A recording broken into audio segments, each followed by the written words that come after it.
fortune. It's known for extortion. Yeah, every dollar sold. I need my portion. Fucking on your bitch. Huh? Got an abortion. Pussy. Wife ain't with the shit. Then I'm divorcing. Ain't no nigga made me. Never. Ain't no bitch saved me. Never. Money running through my veins, bitch. I need an IV. Yeah. Ain't no nigga sign me. Ain't no nigga play me. They know the mission. Got love for me, cause I stand on business. Right I'm a now. menace. Stack the paper running through the trenches. You ain't Yeah. convincing. All that tough talk, but we ain't listening. Slide them pussy niggas for they motherfucking dividends. Let me get that. Put they bag and let them pussies live in shit. You pray to God you see my vision in. I ain't wanna kill nobody, I just wanted the cake, nigga. I let 'em live. I'm a lion, fuck a rat, and a snake, nigga. We bake niggas, put them in the blender, watch them shake, nigga. Right now. Activate that cheat code. I couldn't wait, nigga. Bust them down, got a couple rounds for the hate, nigga. Yeah. On the lake, bad bitch, my dick ate, nigga. Hey. Shank up. I stay running to that bank, bruh, no pay cuts. Money. Easy money like a layup. Yeah. You owe some paper, you gotta pay up. Yeah. You niggas sleep, but I'ma stay up.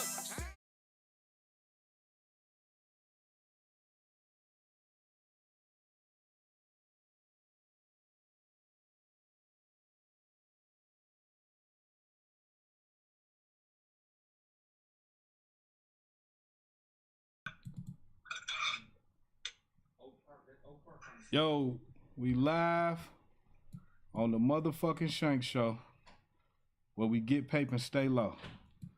Hey man, we got a lit panel tonight.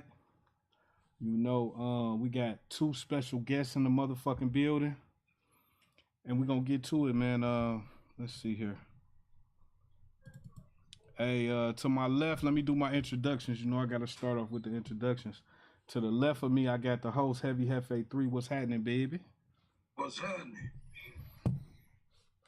Below him, I got the infamous Timo, all the way from AZ checking in. What's good, my baby? What's good is It's Taco Supremes from Taco Bell. That's where they get my name from. All right, that's what's up. Hey, you can't see the people on here, bro. Huh? What? Can y'all see each other? Yeah. Yeah, we good. Across the top. We good. We good. Next to him, we got 2 Tons. What's up, 2 Tons? What's up? What's up? What's up? In the motherfucking building.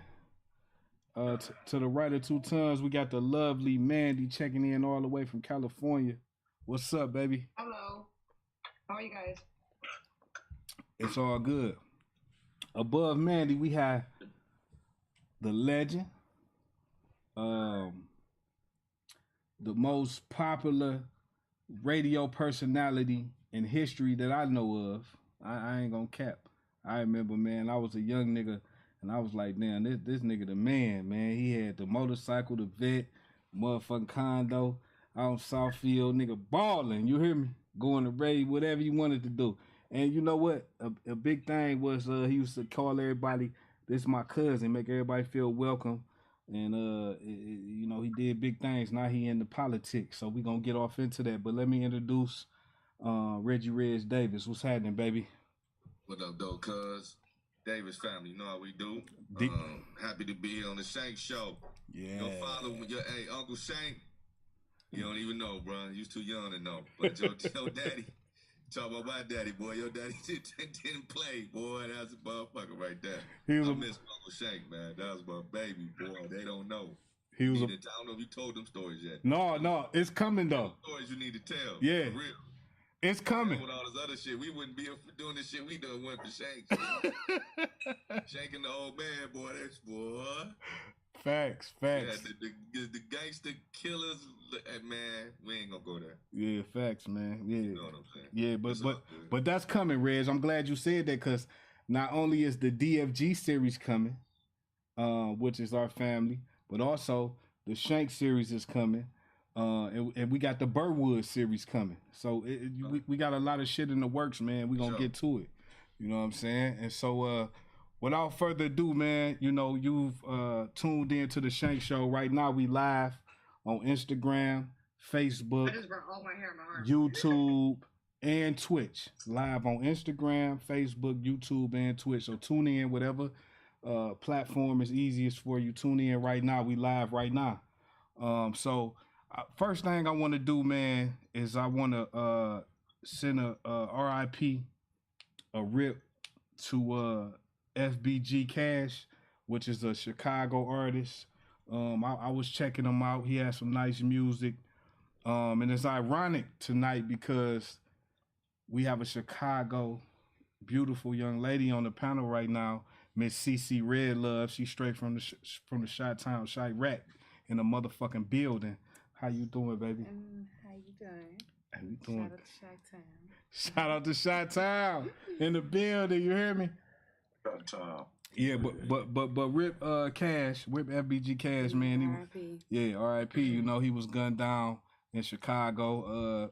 You know, speculation is he was living in Houston, came back on a flight, and he was killed early in the morning, yesterday, I believe. So, rip to him, man. And so, but first and foremost, ladies first. You know how we do it. We gentlemen on the show, man. You know, we get crazy on this motherfucker, you know, but we gentlemen for the most part. So I want to go into CC Red Love. She's a big entrepreneur. She's a strong black woman. She's taking care of business, doing what she got to do out here. And I want to highlight her business and what she's doing. You know, so everybody follow her. I'm going to let her give her Instagram and her business page, but I want everybody to tap in and follow her and show her some love. And I'm going to get into what she does in a second, but I'm going to let her give her Instagram and her social media things. So, like you said, I'm entrepreneur from Chicago, but I do a lot of stuff. I do a lot, but he said he's gonna get into all that. But my social medias are CCCECE_REDLOVE. You know, that's on Instagram. That's my regular page, and then my business page is Zen Body Depot. So ZenBodyDepot. Okay. So, yeah. So, Instagram, CC Red Love, business page, Zen Body Depot. Follow her right now, like, share, comment, subscribe. And now we're going to jump in a little bit of what she does. Like I said, she's an entrepreneur out of Chicago. She's into teeth whitening, body scoping, waxes, massages, ear candling, and laser lipo. So this is some of the things, of many things that she does, that I just mentioned. And she's a professional, and she is at the top of the game in her craft and what she does. So everybody support. If you're in the Chicago area, please support her. Come out and see her business for yourself. So Cece, I want to just ask you, first and foremost, how did you get into this business? But before that, just tell me about your upbringing in Chicago and how you came to this point of being an entrepreneur. Okay. So, as a lot of y'all know me, I grew up with the name Skirts because I grew up in a Pentecostal church. So, as you know, they're very modest. They in church every day. So, that's how I grew up. But I grew up, on the west side mostly, but my mom was a single mom, so we grew up very, didn't have what everybody else had, so we was, my first baby blanket was out of the garbage, literally, like, it's crazy. But, my mom didn't even have a stove when I was born. Like, it was crazy, literally cooked on a hot plate. But we grew up basically from that. She got married, moved us out to the burbs, to like Bellwood, Melrose Park area. And then, when she started seeing that got kind of crazy, she moved us out to like one of the best high schools in Illinois, so she wanted us to get out of that. She always wanted us to do better, get us to a better school, get us in a better situation, So that really empowered me to, always try to put my best foot forward, whatever I got in me, try to put what's, best forward, try to put my all into whatever I'm doing.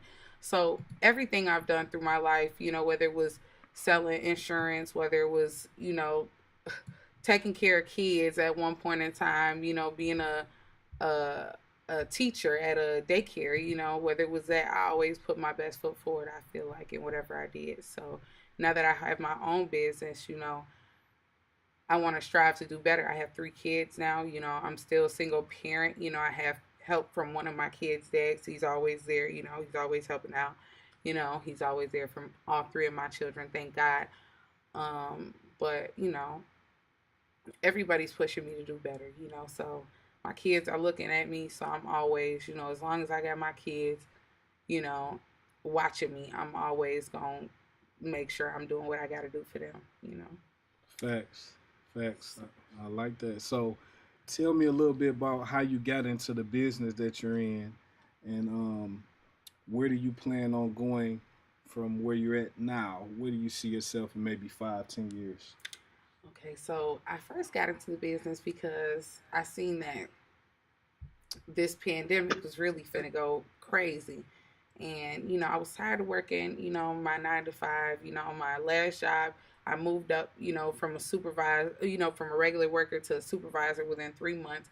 So I knew, you know, I know I'm a people person. I knew I had, you know, I know I have skills, you know, in areas, you know, so I'm like, I need to be trying to figure something out for myself because these people are trying to get me to work 16 hours. You know, I can't do that with, you know, 2 children. I ended up getting pregnant, had some time to sit down and think about, you know, my next move. You know, I had some money saved up and I just went ahead and I invested, bought me a truck to put on Turo and, you know, tried to make some money on the side, some passive income. And I said, let me go ahead and do some hands-on stuff now. Let me go either go to school or, you know, try to, you know, do some stocks, do something, put my money somewhere so it'll work for me, or, you know, do some hands-on stuff. So I'm like, let me go ahead and invest some stocks, you know. Now we know they're all down, so I'm just waiting for them to come up, Yeah. you know. And But, you know, stocks. invest now, you That's know, right. invest now while they down. While they But, down. you know, I just ended up, you know, finding the body sculpting stuff. I went and got it done one time, the body contouring. I went and got it done. I seen that it worked, and I'm like, whoa, maybe I need to, you know, figure out what's to this. Maybe I can make some real money. You know, I already got a nice shape. You know, maybe I can make myself better. But, you know, I kept doing it, and I seen that it worked, and I just started practicing on friends, took a class, and, got my skill real down pat. And, you know, I went and got me a place in a little suite in the storefront. I didn't really like it. I ended up moving to the Body Art Bar. Shout out to Chrissy at the Body Art Bar. Shout out to the Body Art Bar. That's right. I'm 1223 South Harlem. It's right there on Harlem and Roosevelt. You know, you can get your piercings in there. And also in there, I have a suite. It's very professional. It's beautiful inside. So that's how I got into what I'm doing now. I met Chrissy, you know, and now, you know, she runs a beautiful establishment, but inside there I also have my suite. You know. Tap in. Good business. Listen, we surrounded by good people, good vibes all the time. Always. You know what I'm saying? I appreciate you, CC, for sure. Hey, everybody, again, go tap into her IG, CC Red Love, her business page, Zen Body Depot. Some of the things she do is teeth whitening, body sculpting, waxes, massages, ear candling, and laser lipo. And she is the best in the motherfucking game. That's right. So if you in the Chicago area, nigga, tap in and tell her Young Rich Shank sent you. You hear me? From the Shank Show. It's all good. So, hey, with that being said, I want to move on. And Type in our handles in the chat. I will do. I got you, Thank Mandy. you. I appreciate that, Mandy. I got you. You're welcome. Thank you. Let me see. Matter of fact, I'm going to let you type them in. I'm going to press right here in the chat and just type in your Instagram on here. Just add or whatever. Shank. Yeah. Question. Go ahead. For her is how was the experience with Turo? If people don't know what that is, it's sort of like you have a car, but you can rent it out. That's all I know about it. So I was wondering how that experience went. So, my first car, I ended up doing with a partnership with somebody. I ended up going to get like a 21 Jeep L.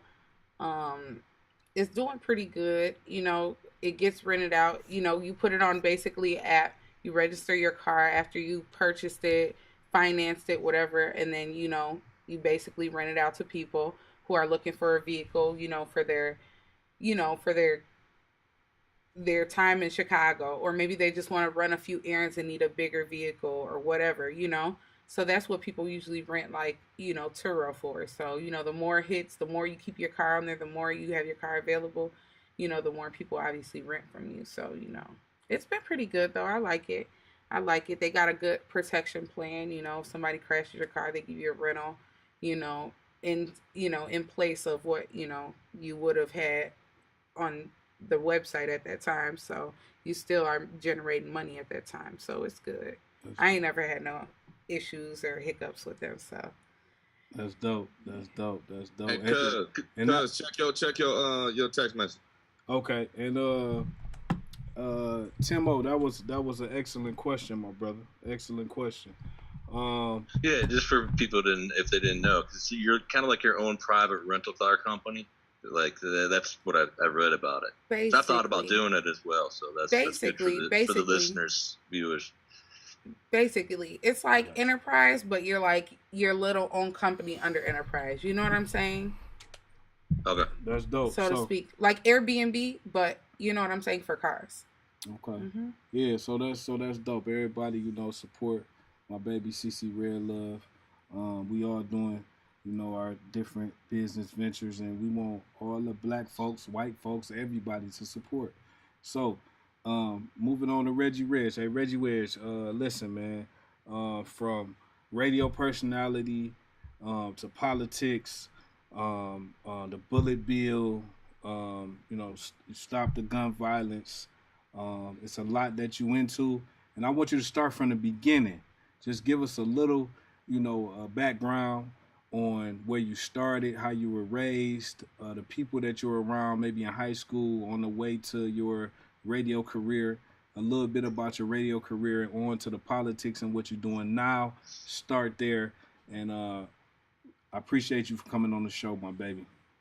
No doubt, cuz. It's real, man. I started with a dream I had at age 7. I was sitting in a room the size of a bedroom with an instrument called a microphone. I turned it on, opened my mouth, and whatever came out, you started to see people that looked like us leading better lives and being safe about themselves and loving each other, and just a real positive thing. That dream at age 7 took me out into this quest to make a radio career come true.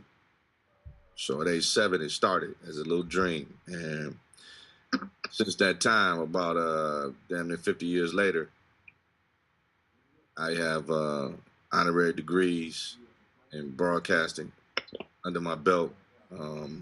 Worked in many different cities. L.A., Stevie Wonder's radio station, KJLH, Kindness, Joy, Love, and Happiness. That was a hell of an experience working with Stevie Wonder. That's my dog, legend. Did radio down in Florida, Tampa, for Clear Channel. Tampa Bay's #1 for hip hop and R&B, 95.7 The Beat. Also worked at Greensboro, North Carolina for WQMG, 97.1. My girl Shalyn Cole. Went to school with Tulsa, Oklahoma at Oral Roberts University. Did radio down there. Did radio a whole lot of places, but Detroit, that's my home. And I did most of my radio in Detroit. Most people know me from my days at JLB and GPR, MXD, a lot of stations in Detroit. And back to that dream, I always talk to Pops about it all the time, my father. And he always said that he was thankful I had that dream because it kept me on the right path instead of going left and rolling out with him and the things that he created, that empire that he created. It was there, it was right in my face, but because I had a dream to do this radio thing, I stuck to the radio piece, and that became my life. And then lost my baby brother, your little cousin Vito. Rest in peace, my baby brother Vito. That was 2001, seemed like it was yesterday. And that took the game to a whole new level for me. And I decided to get into the game of politics, elected office, and government. And I was elected to write the city of Detroit's charter. Charter is the document that's the bylaws of the way the city government operates. So I wrote that. I was on a board that was elected to write the city's charter. And then I was appointed by Mike Duggan, the white mayor right now for the city of Detroit. His first term, he appointed me one of his district managers in Northwest Detroit. And then I was Wayne County Commissioner for Northwest Detroit as well. Right now I'm running for state representative. I want to go up to Lansing so I can put together the bullet bill, which is something that I put together as Wayne County Commissioner. Talks about wrapping laws around the ammunition. You know, it was the bullet that took Vito's life. It wasn't the gun. And Poon. And Poon, that's right. Cuz Poon, Vito, yep, that's right. Right. Little Ricky. Little Ricky. Yeah, Uncle Ricky, Little Ricky. Yeah. Yeah, you're right. Arm. They tatted on my arm right now, nigga. That's right. Yeah. That's right. That's right. Can't forget. Yeah. That's the baddest blood. Yeah. So, you know, that's my thing. Till my dying day, I'm trying to figure out how to save these lives, man. These young lives, especially, and all that shit that's going on around the country with gun violence, and over in crazy ass Buffalo, with the white boy, you know, got an assault rifle, and he put, you know, ignorant stuff. You just write all kind of crazy shit on the gun before he just take 10 black people's lives. Right. I'm talking about y'all want y'all reparations. Here you go. It's your reparations. Yeah. Shit like that. Then you got to hook up down there in Uvalde, Texas. Mm-hmm. You know, up in here we Oxford, Michigan, and we got 300 to 400 lives every year in Detroit, Michigan. With a senseless gun violence, man. Just got to stop. You know, a young lady from Chicago, she know all about it. You know, Chicago's a big city, 1.7 million people, much bigger than us, and they got a nice little population of black people. But Detroit is still the blackest city. We down to 650,000 and some shit like that, but we still have a vast majority of black people in this little city. Facts. And for us to have 650,000 people, and we're losing 300 to 400 lives every year, every 12 months, that's ridiculous. That's insane. It's crazy. You know, that's the same number. One year we tied New York. New York got 8 million people. We got 600,000. And we tied them. Yeah, same fucking number of deaths due to gun violence as New York. You see what I'm saying? So that's some bullshit. Yeah. So somebody got to do something about it. That's where I'm at, cuz I'm trying to get over here with these whack, wicked ass politicians up here in Lansing and all around. They all of them full of shit. Let me ask you this, Reg. Being that you are in the politics and you have a background where you are familiar with the street ethics and the things that go on the street level, so you can kind of communicate and be kind of a pillar in between the street level and the politics, because a lot of times they don't understand us.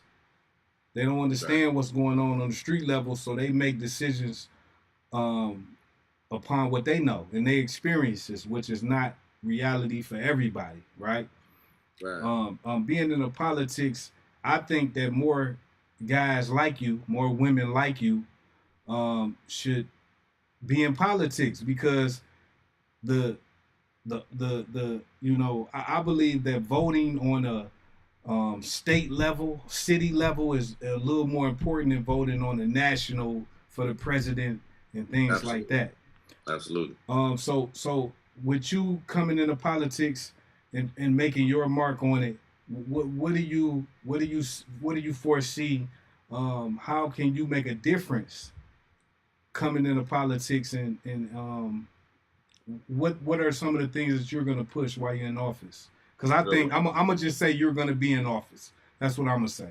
Well, waking up the sleeping giant. The sleeping giant is the brothers and the sisters in Detroit, the Detroiters, who don't believe that their vote counts or matters, because they continue to see all this crazy shit happening, and they don't see people like themselves representing the city of Detroit. They see the folk who may look like us, but then they had a chance to go off to get a hell of an education somewhere, an Ivy League or whatever, come back, and they looking all pretty and feeling like they're something different.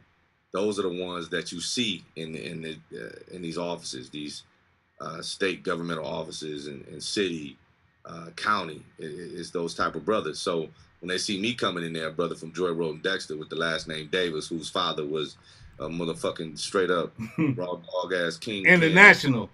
Right. My father was on the list of the top 10 heroin dealers in the Western Hemisphere. The only black man on that list. Everybody else on that list with him couldn't even speak English. Facts. You know what I'm saying? My father, 21 years old, bought his mother a $5 million mansion in Beverly Hills, 1970. And had a jewelry store on Rodeo Drive. And had his own jet plane. And a jet plane and made $400 million in 1977. Yeah, I mean, it's a lot to it. So when they see me coming, they're like, oh shit, oh Lord, what we gonna do? Lord have mercy.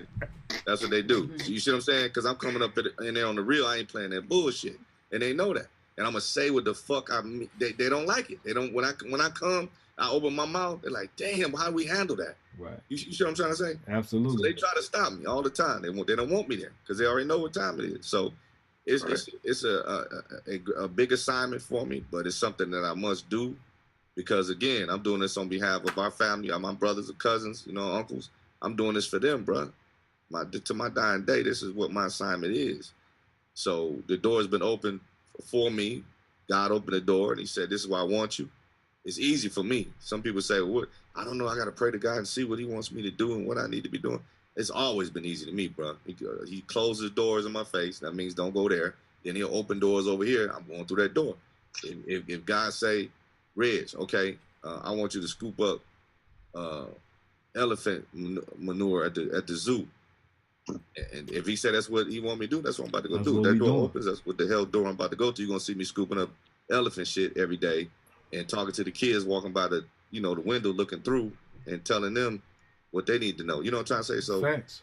That's where I'm at, bro. Because a lot of people say, why you leave radio? You do that. Hey, when he opened that door, he closed the radio. He said, here's the door that's open for you. Come over here to elected office and government. I scratched my head for 2 seconds, but I'm not gonna question what That's what, right. what he tell me to do. I just got to go do it. You know what I'm saying? Yeah. So, but it's a lot of things because I want to do it. It takes time, but somebody got to be out here doing it. Hey, listen. I'm the one. What we're gonna do is you are the one, and what we're gonna do is every time that you have a charity event or a fundraiser, we want to come on the Shank Show and we want to get it out to the people so they know when it is beforehand, so they know when it is, where it is, and we're gonna support all my supporters that support me, support my flesh and blood, my cousin Reggie Reg Davis, and I appreciate it and thanks in advance. But and the Cash App will be open too. Yes. At the time where they can donate right as we doing it. Yes. Heavy. Yeah. That's facts. Hey, Heavy, listen. I want to get, because I know you got some questions for Reg.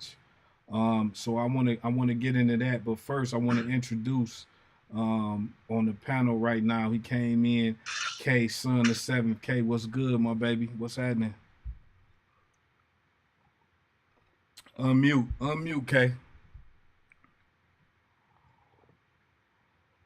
What's the word, fam? Hey, man, it's all good. I appreciate you for being here, my baby. Appreciate you. What up, cuz? Reg, what's up, cousin? I ain't even noticed you. What's going on? You all right, fam? What's going on? Yes, sir. Oh, man. Hey, it's family in the building, man. You know what it is, man. Shout out to Dynamic Range Studios for all your studio needs. You need an engineer. He the best in the fucking business, man. Hit him on Instagram, Dynamic Range Studios, Facebook. Get with him, man, if you need your shit sounding good. So, hey, Heavy. Sorry for your butt. Mandy. Yeah. Heavy. Hey, Mandy. Yeah, I'm gonna get to you too. Listen, Mandy, we have we got an entrepreneur in the building, CC Red Love. I know you heard that. I heard her story. Okay, now we got Pretty Reggie. awesome. We got it's awesome. It's awesome. She's doing good. We got Reggie Reg Davis in the motherfucking building on the Shank Show where we get paper, stay low. And Reggie Reg Davis right now, as we speak, is a candidate for Michigan State Representative. He's running right now for office.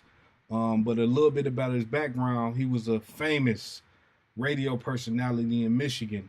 What station? What station was you on, cuz? All of them, mainly JLB, but all of them. Okay. Yeah.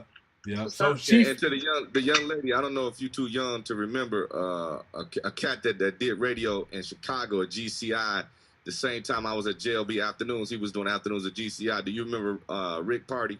No, I don't remember. Okay, yeah, he's him. before you. You're a little bit too young. Young. A little bit too young. But Rick Party was the man in Chicago. okay, I was the okay. man in Detroit. Yep. That's what's up. That's what's Yeah, up. yeah. Rick Party, his voice is all over BT. You listen to BT, it's another network, and you don't see his face, but that's his voice on all the award shows and BT Awards, all that shit. That his voice, that's his voice. It's a young black guy that you hear his voice all the time. That's Rick Party. Anyway, okay. It's Shame all on good. me. I gotta go do my homework. It's all good. we gonna get abreast on this shit. You hear me?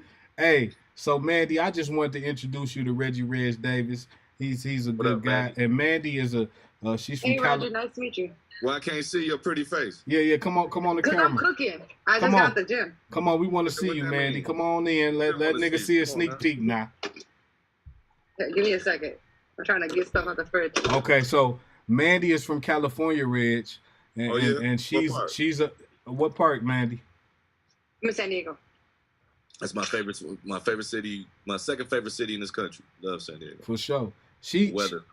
The weather is perfect. She is a entrepreneur. She's in the provisional centers, and she does other things. But she's originally from here, but she lives in Okay. California now. She's hustling, working in California. So everybody on this panel is family, and we connected, and everybody has something going on. That's the good thing, and we appreciate everybody for Right. being here. Yes, sir. So hey, Oh, listen. definitely. So what I want to do right now, Reg, is I want to dive into the bullet bill. I want you to kind of break that down for us. How did it start? What was your inspirations for it? And where are you looking to take that bullet bill? What do you want to get accomplished with it? Yeah, so the bullet bill, and I'm just gonna make this little note for you. It's 11:15, so I don't want to fall asleep on you, bro. But like I say, I ain't 24 no more, and I don't use drugs, alcohol, none of that shit. So the natural part of me saying, take your ass to sleep. Hold on, look at Mandy real quick. She on the motherfucking screen. Oh. She cooking. What Look up, at Mandy? Mandy. There you go. You're pretty. How you guys doing? Don't want people to see your fine ass. What's wrong with you? It wasn't that. It's just the kitchen. People can walk around. All right, what up, Mandy? How you guys doing? All right, so yeah, cause the bullet bill is a piece that I put together when I was Wayne County Commissioner, and it talks about rapid laws around the ammunition as opposed to the gun itself. So what we did was we wrote this document as the bullet bill resolution as Wayne County Commissioner, because as Wayne County Commissioner, you can't make gun laws. Gun laws are state and federal level. That's how you make gun laws. So that's what I'm trying to get up the Lancet so I could take it up there and make it into true law. But the bullet bill talked about putting a tax on the ammunition. So when you buy bullets in the state of Michigan, it's going to do a lot of things to go against gun violence. So when I put that out, it gained national attention. NRA was calling me, got death threats from all over the world. NRA, they want to talk. NRA want to say, why are you doing this and this? And I'm letting them know, you guys, you want everybody to have tons of guns, tons of bullets, and that's fine. Nothing against the Second Amendment, because we should have the right to bear arms, and guns should be in the hands of responsible gun owners. That's what we push. We're not trying to take guns away from nobody, but that's why the NRA was calling us. But we said, hey, NRA, this is what we want to do. The bullet bill wants to put a taxation on the purchase of ammunition, so that you guys can sell all your guns and all this stand for gun this, gun and fine. But at the same time, we're gonna make money off what you're selling to go against the evil stuff that happens with the guns, like the gun violence. So those taxes will go to help young people in cities like Detroit and Chicago, the black kids, where they're learning in kindergarten and first grade about their Second Amendment right and how important it is to the right to bear arms, protect you and your family. But at the same time, they're learning that you don't use a gun to settle your conflicts. You don't use a gun to go into school and shoot up all your classmates. Mm-hmm. When they start to learn that at a very young age, when they become adolescent, then it's already instilled in them that gun over there is for one thing, to protect you and your family. That's it. Unless you're going to hunt some bear or some shit like that up north. It's that gun is to do that. At the same time, if the bullet bill were in place in Michigan, that whole situation in Texas with Uvalde, where the boy turned 18, and the law in Texas say as soon as you turn 18, you can buy all the bullets and guns that you want with no background check, no red flag, nothing. Just go and buy the shit, take your receipt, and holler back. He walks into the damn store to buy the damn guns, 2 semi-automatic rifles, 400 rounds of bullets, and armor to protect him from being shot. An 18-year-old, you look at his ID and say he just turned 18, he in there buying armor. What do you need that for, my man? Exactly. What an 18-year-old need that shit for? So if in Michigan, a bullet bill was shit, you can't do that. Red flag, stop it. Boom. You can't. The cell will stop right then, and he's got to go through a series of background checks, mental health, all kind of shit. The bullet bill is the bomb, man. I'll tell you, there's a whole lot to it. But basically, like I said, it wraps laws around the ammunition as opposed to the gun. That's what the bullet. Took that to the state house already? No, it ain't got to nowhere because the Republicans still control everything in Lansing. But it's getting ready to shift up there. If I get in, I get up in there. It looks like it's going to shift like very soon. Then all those laws those bills that Democrats been putting together in Lansing, when we get control of it, it's going down. Everything gonna change. We're gonna immediately change all them laws in Michigan and make this a safer place for cats that look like us, for real. So that's what I'm waiting for. That's what I want to be a part of. You running for county commissioner right now? No, state representative. State rep. Yep. Yeah, the legislative body of government. So I'm here because Cushionberry, he was the youngest state rep. I don't know if he still hold that distinction. No, but he was. But at the time, he was. Now, let me give you a little background. He helped him get into that county commissioner spot too. Yeah, that's crazy. You mentioned that, K, because you know, as I know, that I had hired George Cushionberry because after he was There's gonna be a lot of finishes in here. I just poured this in there. after he was a state representative, he was an attorney, and he was my defense attorney for a case, and he wound up getting me a sweet deal on my case. So I got none but love for George Cushionberry, and they tried to smear his yeah, man. You got a lot of history with him as well, but you know, they tried to do a smear campaign on him, but at the end of the day, they do that to all the black men that's in positions of power. And so what we got to understand is that it's coming. And Reg, you know it's coming.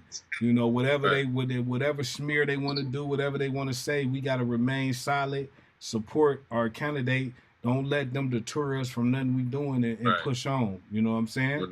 No doubt. So what I want to do now is Shake. Hey, hold on, Tim. One second. Right. I want to introduce 2 Tons to the motherfucking building. He back in the building. What's up, 2 Tons? All right, so we'll move on. We'll let Tons get his shit together. Hey, Tim, what's up, man? What you had to say? Go ahead. I was saying, Reg, I hope you get that pass because 2021, where I'm originally from, Chicago won 797 killings, and that was mostly blacks in the city. Yeah. That was the most since 95, 798. Right. Wow. Okay, so you get that passed in Michigan, hopefully that'll be an example for Illinois, you know. No doubt. And Tim, speaking of numbers, last year alone in this country, more than 45,000 lives lost to gun violence. 45, that was the most in 40 years. So, I mean, there's so many numbers I could just throw at you because this is what I do with this gun violence that it doesn't make any sense. It's time. I'm fed up. I'm tired of this shit, man. Fuck the NRA. Fuck the Republicans. We got to make these changes for our people to save lives, for real. Facts. That's facts. NRA, man, hey, they got so much motherfucking power, man. They'll make motherfuckers forget every moral that they got in they motherfucking body. Yeah, but shit, everything changed. Everything what goes up about lobbying, man. You're right. You're very right about that, cuz. But everything changed. Everything come to an end, bro. I don't care what it is. So, hey, I want to take time right now. The chat is open. We got a couple people chatting in the chat room. So this is directed towards Reggie Reg Davis, and it's from J Bet 17, and they say, "Thanks for running. We need sanity restored." What do you think about that comment, Reg? Hell yeah, we need sanity because it's so, I hate to keep saying this, it's so fucked up in Lansing and in D.C. You can see. We just had a president, that ignorant ass motherfucker was in there for that one term. I mean, he did all that bullshit down in D.C. telling everybody to just wreck the damn D.C. I mean, that's the part that's insane. So we need to get like minds like us together to be a part of this government. You know, we got to stop being scared, backing down, and not want to be a part of it. You know, I represent that. Joy Road and Dexter, the Davis family. I'm trying to represent in government. We need cats like me, us, in the state house. You see what I'm saying? Because they are all up in insane and doing shit by a little book that they all say, this is how we gonna do it. We gonna rob everybody. We gonna have all the benefits, and they ain't gonna have shit in there. But there's time out for that, man. You feel me? It's just time out for it. Okay. That's right. Hey, Reg, hey, we appreciate that. Hey, Heavy Hefe, I want to move to you, man. Cause Reg, you know, man, he an old man. Sleep, man. Hold on, wait. He an old man, and he got to get his rest, man. And I understand that. Cause yesterday I slept. Hey, cuz bro. Hey, yesterday I slept. I slept the other day. Stop playing, bro. I'm about to go to sleep, bro. You stay up all night, then have fun. I'm going to sleep. Hold on, Reg. Hold on, Reg. Hold on. Let Heavy ask his questions real quick, then we gonna move on with it, man. Hey, Heavy, man, go ahead. You know, yeah, I agree with that though, Red. You know, because people is fed up in this city, man. That's why a lot of people moving out of here.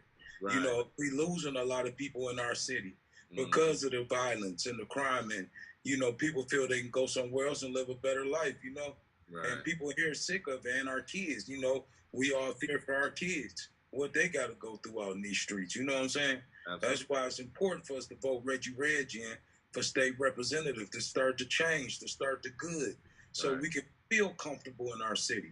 You know, so we can raise kids in this city. You know, and another thing I want to say, man, when I was growing up, bro, I used to watch a sitcom named Martin, called Martin. Yeah. And I know that the same thing that Martin was on Martin was you. And I always felt that they stole your life, you know, for the plot of Martin, you know, because you stayed in the same building. You was the #1 radio personality, you know, and it was just like, to me, have you ever thought about that in that way? Like, I mean, maybe they got that from your life? Well, he actually, the producers actually came to Detroit, and they was at the radio station. They was actually looking at me and Mason, and they were looking at what we were doing on the radio in Detroit, and they actually did model some stuff, most of it from Mason, but they did take a lot of stuff from me on the radio. Yeah, because you could tell the way he act, the way he, you know what I'm saying, he do, like it was more you. It was more you than Mason to me. You get what I'm saying? Like, yeah. But I'm gonna tell you, cause hey, the other person that people keep saying that I remind them of, make me laugh like a motherfucker, is because of old man and the way he had our lifestyle, the Davis family group type of lifestyle. They say I remind them of the what my man said the other day. Say, man, you the real Fresh Prince of Bel Air and shit. You know what I'm saying? How we lived in Cali, and that's real though, man. That's the old man. That's how you put it. Hey. People don't know, Reg. The mansion that we had was on top of the hill from who stayed down the hill from us was Sherman Hensley. Remember? Yeah. He stayed down the hill from our mansion. Hey. We was the big mansion on top of the right. And then Sherman Hensley was down. Me and my sister moving on up. Right. And me and my sister lived right next door to Richard Pryor and his first wife. And Jim Brown was like 2 doors up too. So I mean, yeah. Hey, and let me give y'all a little story, right? My aunties told me that Heavy Hefe and 2 Tons was the baddest 2 niggas that you ever wanted to run into as kids. They say they was terrible. They say 2 Tons. They say when they was at the mansion. Listen, when they was at the mansion in Cali, that 2 Tons and 3 Heavy Hefe, they took all the food out the refrigerator and threw it in the pool.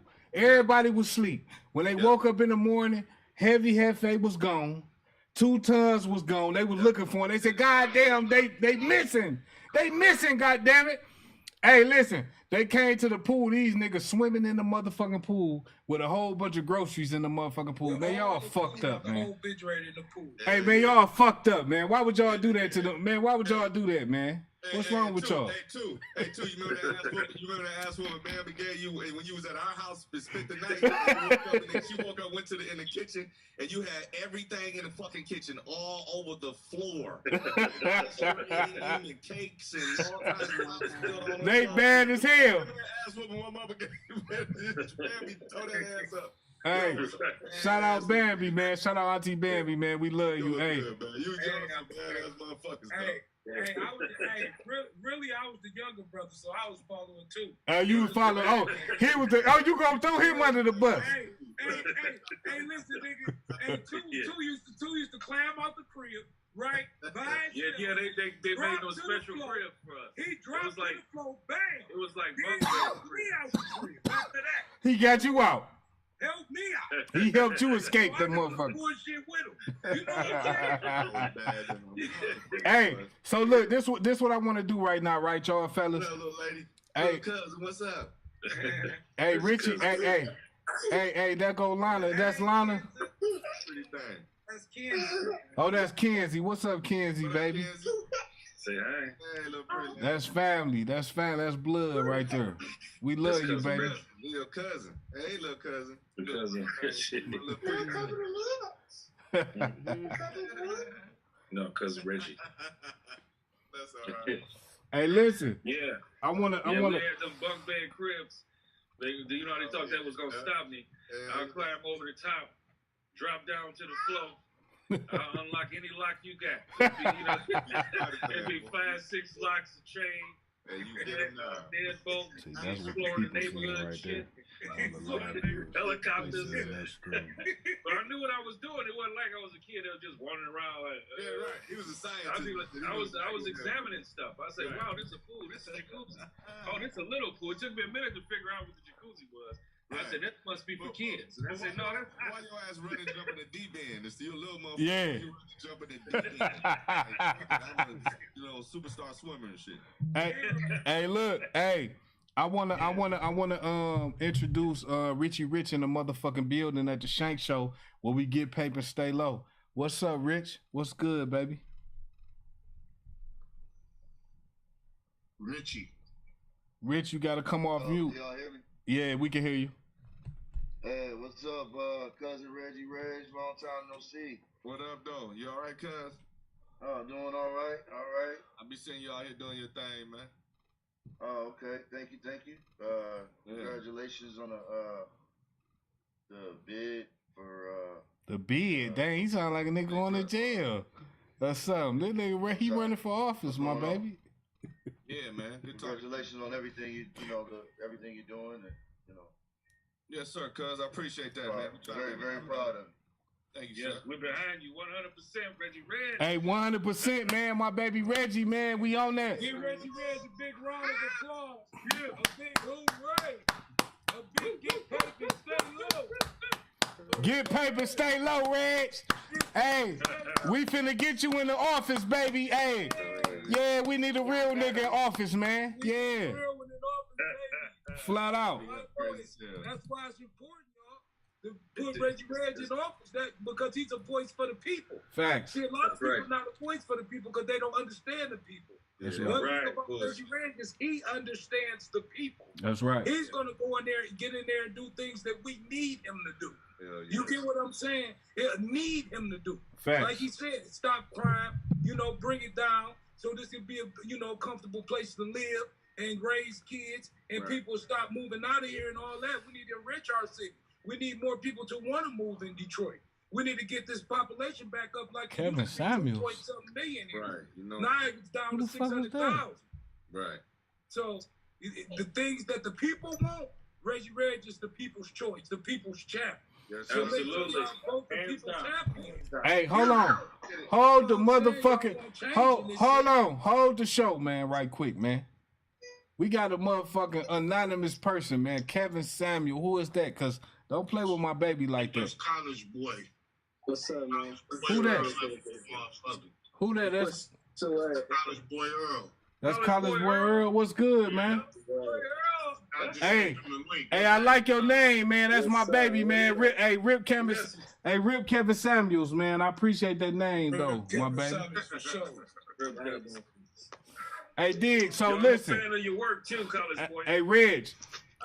Hey, Reg. I just want to say, I appreciate you coming on the Shank Show, man. It's all love. Appreciate you, man. Loving it, man. Hey. Loving it.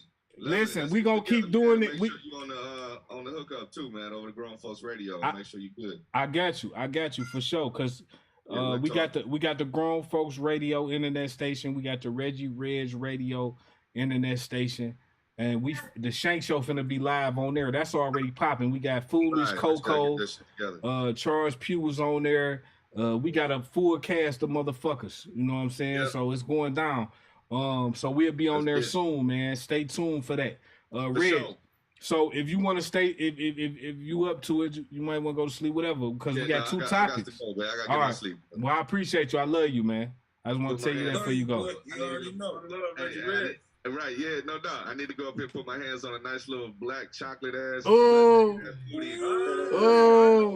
say it was nice. Oh. Good night. I love it chocolate, man. Oh. All right. Love y'all. Be good. Take it easy. All right, Reg. One love, baby. Appreciate it. One love. Have a good night. Reggie Reg. All right, baby. Hey, go vote for my family, man. Reggie Reg Davis, man. Michigan State representative in a motherfucking building. Vote for Reg. He's a real solid, down to earth, for the people type guy, and he ready to work for you. You always vote for niggas that don't want to work. He ready to work for you. So let's love you. All right. So let's vote for Reg, y'all. All right. So moving on. We got two topics for the day. If everybody didn't see it, we said rest in peace, FBG Cash. He was a Chicago artist, which one of our special guests right here, CC Red Love, is from Chicago. We sent condolences to him and his family. He got gunned down yesterday in Chicago. He was a rapper. He was coming up. He was, I think, one of Dirk's main ops. Scoot over a little bit, baby girl, to the left. Is he the one who the other one in old girl house? Huh? Little Mo. Is he the one that got caught in the girl's house sleeping?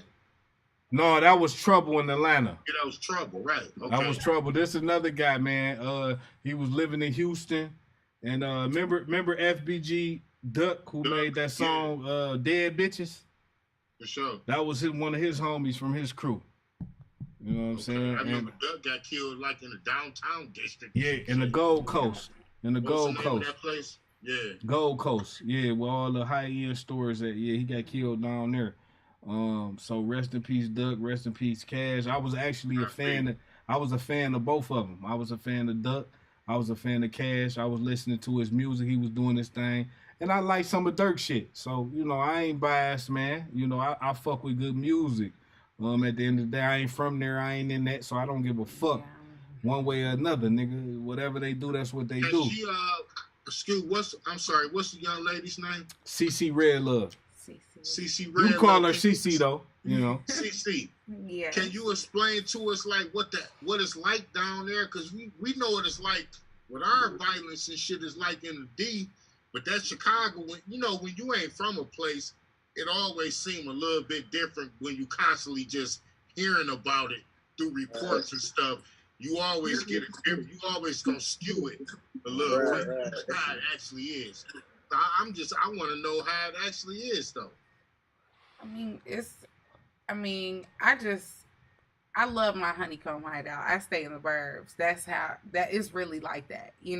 I don't get into none of that.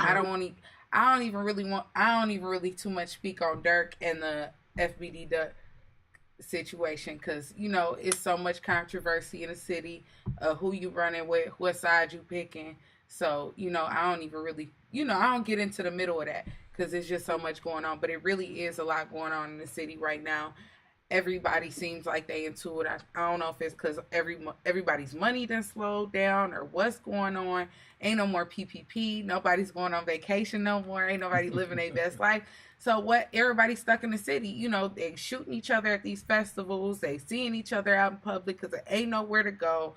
You know, you trapped in your own city. You ain't got no money. You ain't got nothing. You just looking to rob, steal, and kill now. So, you know, people are riding around with their pipes literally in their passenger seats, you know, just waiting for somebody to say the wrong thing or piss them off or, you know, like people literally are riding around with a chip. I don't know what it is. It's everybody I've been running into.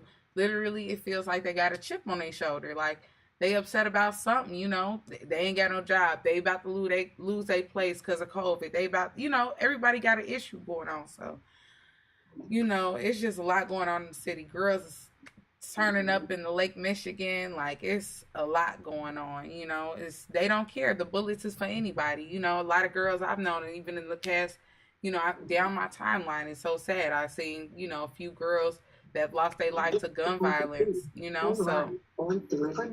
Facts. And it's crazy you say that. Yeah, I appreciate that too. Cause you know, we from the outside looking in. Hey, somebody, whoever that is, mute your phone. Yeah. Y'all doing stuff. Mute up. If you got noise in the background, mute up, man.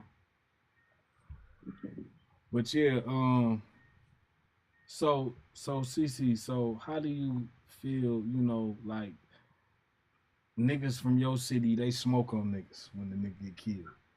Yeah. They smoke on niggas, you know what I'm saying? That's the thing to do, right? Yeah.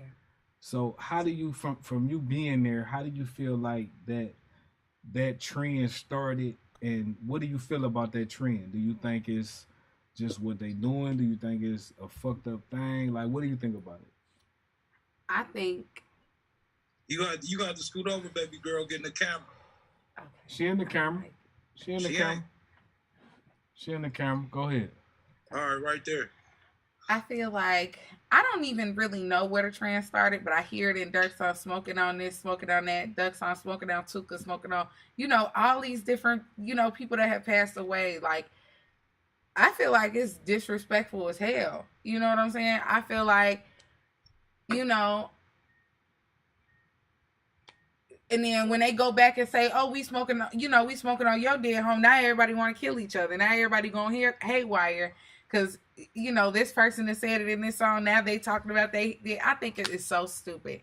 I think it's disrespectful. It's stupid. You know, I feel like if somebody said that about one of my kids or one of my, you know, I'd be upset too. But you know, I feel like people are just waiting to kill each other. People are waiting to put their name, you know, getting their name. Oh, yeah, such and such smoke such and such. Oh, yeah, you know, and they think that they homies and all these people that had their back on the outside is finna have their back on the inside. When they get inside, they dry as hell, they books dry than a motherfucker. They eating on what the hell they serving, you know.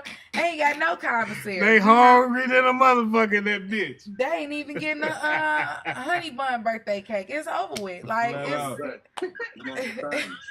so, you know, they people ain't sending them nothing. So they have these thoughts, oh yeah, I'm down for the gang, I'm down for whoever, I'm down. Oh yeah, I'm down for, you know, this gang and that gang, you know, they trying to be down like, and it's really these kids. That's really who's doing it. It's these kids. They putting in these kids' head, oh yeah, if you smoke such and such, you part of the gang. If you smoke such and such, you got rank, you this, that, you like, it's dumb. And they putting this thought into these kids' head that haven't even, they pituitary gland ain't even all the way developed. You know what I'm saying? I mean, honestly, it's like, it's just war with poor leadership, you know what I mean? Like, these people in a war and they don't know what they're fighting for, and they got poor generals. Like, not even pointing them in the right direction, you know what I'm saying? Yeah. The music don't make it better. Instead of waging war on your own people, it's a lot of bigger ideas that we could all be coming together and not even more so fighting against, because first you have to build up to get strong. You have to build your nation up to get strong, to even be able to say you want to revolt or fight. But regardless of that, bring people together first and foremost, you know what I'm saying? So it's like people are out here, like you said, the young kids, they want stripes, really don't even know the whole criteria of what a stripe is, not knowing that you can earn a stripe by being yourself and being alone. Like, that's how you earn your stripes, you know what I'm saying? So facts. It's like, yeah. So I mean, I agree though. For real. But it's like the problem is bigger, and like when you have somebody who's first of all young, Like they're easily manipulated. You can easily tell them which direction you want them to go in, especially if they don't have guidance already or a goal already or a sense of self or a grasp of their own consciousness. Then you can point them any direction you want. You know what I mean? Mm-hmm. So this is all like a type of manipulation that people are using against the youth. You know what I'm saying? And that's like the thing we should target. You know what I'm saying? As far as like in the thought process, at least. You know what I'm saying? I'm not saying like we go be vigilantes or nothing like that. You know what I'm saying? Everybody stay safe. No, facts. Hey, I appreciate that, man. And then we go. I'm gonna take a little 1 or 2 minute break real quick, and then we gonna come back with the 2 main topics. Everybody just sit tight for 1 second. Young Rich. Lion blood, nigga. Yeah, nigga. Huh? Money. Yeah. Shank up, we up. I stay running to that bank, bruh, no pay cuts. Easy money like a layup. Pussy, you owe some pay, you gotta pay up. Right now, you niggas sleep, but I'ma stay up. Nigga, shank up, huh? I stay running to that bank, bruh, no pay cuts. Money, easy money like a layup. Yeah, you owe some pay, you gotta pay up. Right now, you niggas sleep, but I'ma stay up. Huh? Saving all my paper, I need a fortune. Money. Raised by them hustlers and them killers known for extortion. Yeah, every dollar sold, I need my portion. Give me fucking that. On your bitch, huh? Got an abortion. Pussy. Wife ain't with the shit, then I'm divorcing. Ain't no nigga made me, never. Ain't no bitch save me. Never. Money running through my veins, bitch, I need an IV. Yeah. Ain't no nigga sign me, ain't no nigga play me. They know the mission, got love for me, cause I stand on business. Right I'm a menace, sack the paper running through the trenches. You ain't convincing, all that tough talk, but we ain't listening. Slide them pussy niggas for they motherfucking dividends. Let me get that. Put they bag and let them pussies live in shit. You pray to God you see my vision in. I ain't wanna kill nobody, I just wanted the cake, nigga. I let them live. I'm a lion, fuck a rat, and a snake, nigga. We bake niggas, put them in the blender, watch them shake, nigga. Right now. Activate that cheat code, I couldn't wait, nigga. Bust them down, got a couple rounds for the hate, nigga. On the lake, bad bitch, my dick ate, nigga. Hey. Shank up, I stay running to that bank, bruh, no pay cuts. Money. Easy money like a layup, yeah. You owe some paper, you gotta pay up. Yeah. You niggas sleep, but I'ma stay up. Shank up. I stay running to that bank, bruh, no pay cut.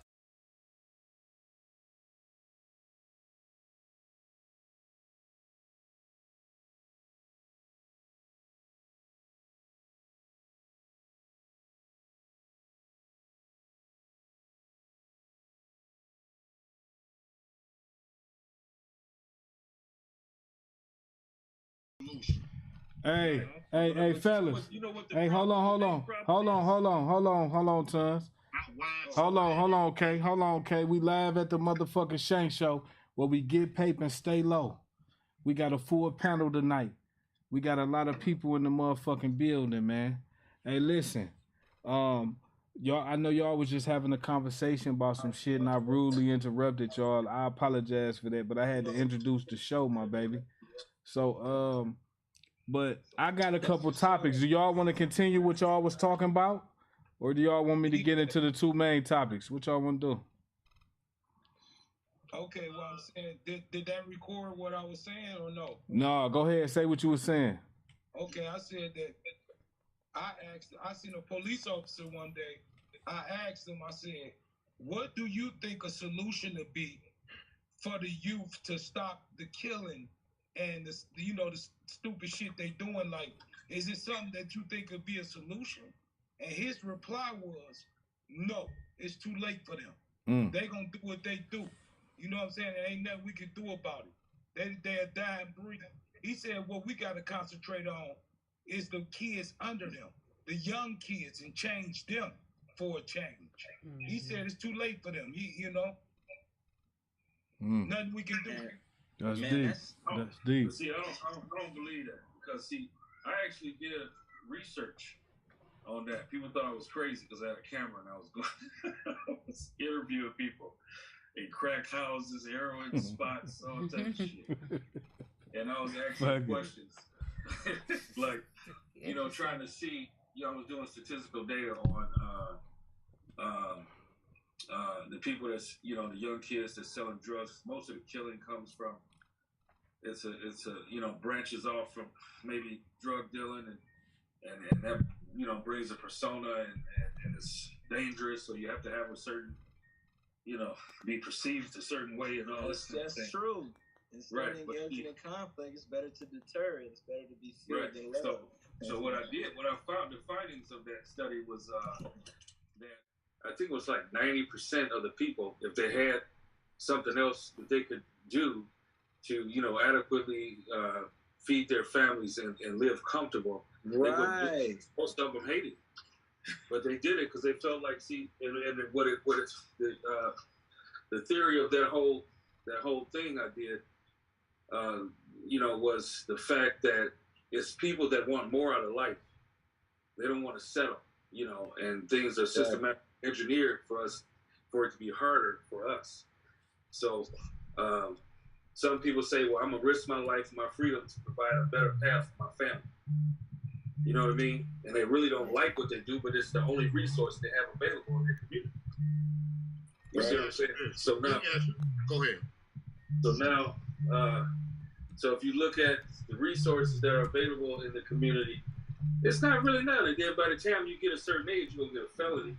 And then you try to get jobs, and they're not hiring nobody with felonies. And I had extensive talk with these guys, and the moral of that thing was trying to create an apprenticeship type program where people who had low-level felonies could get in and get decent jobs that they can sufficiently take care of their families like they want to.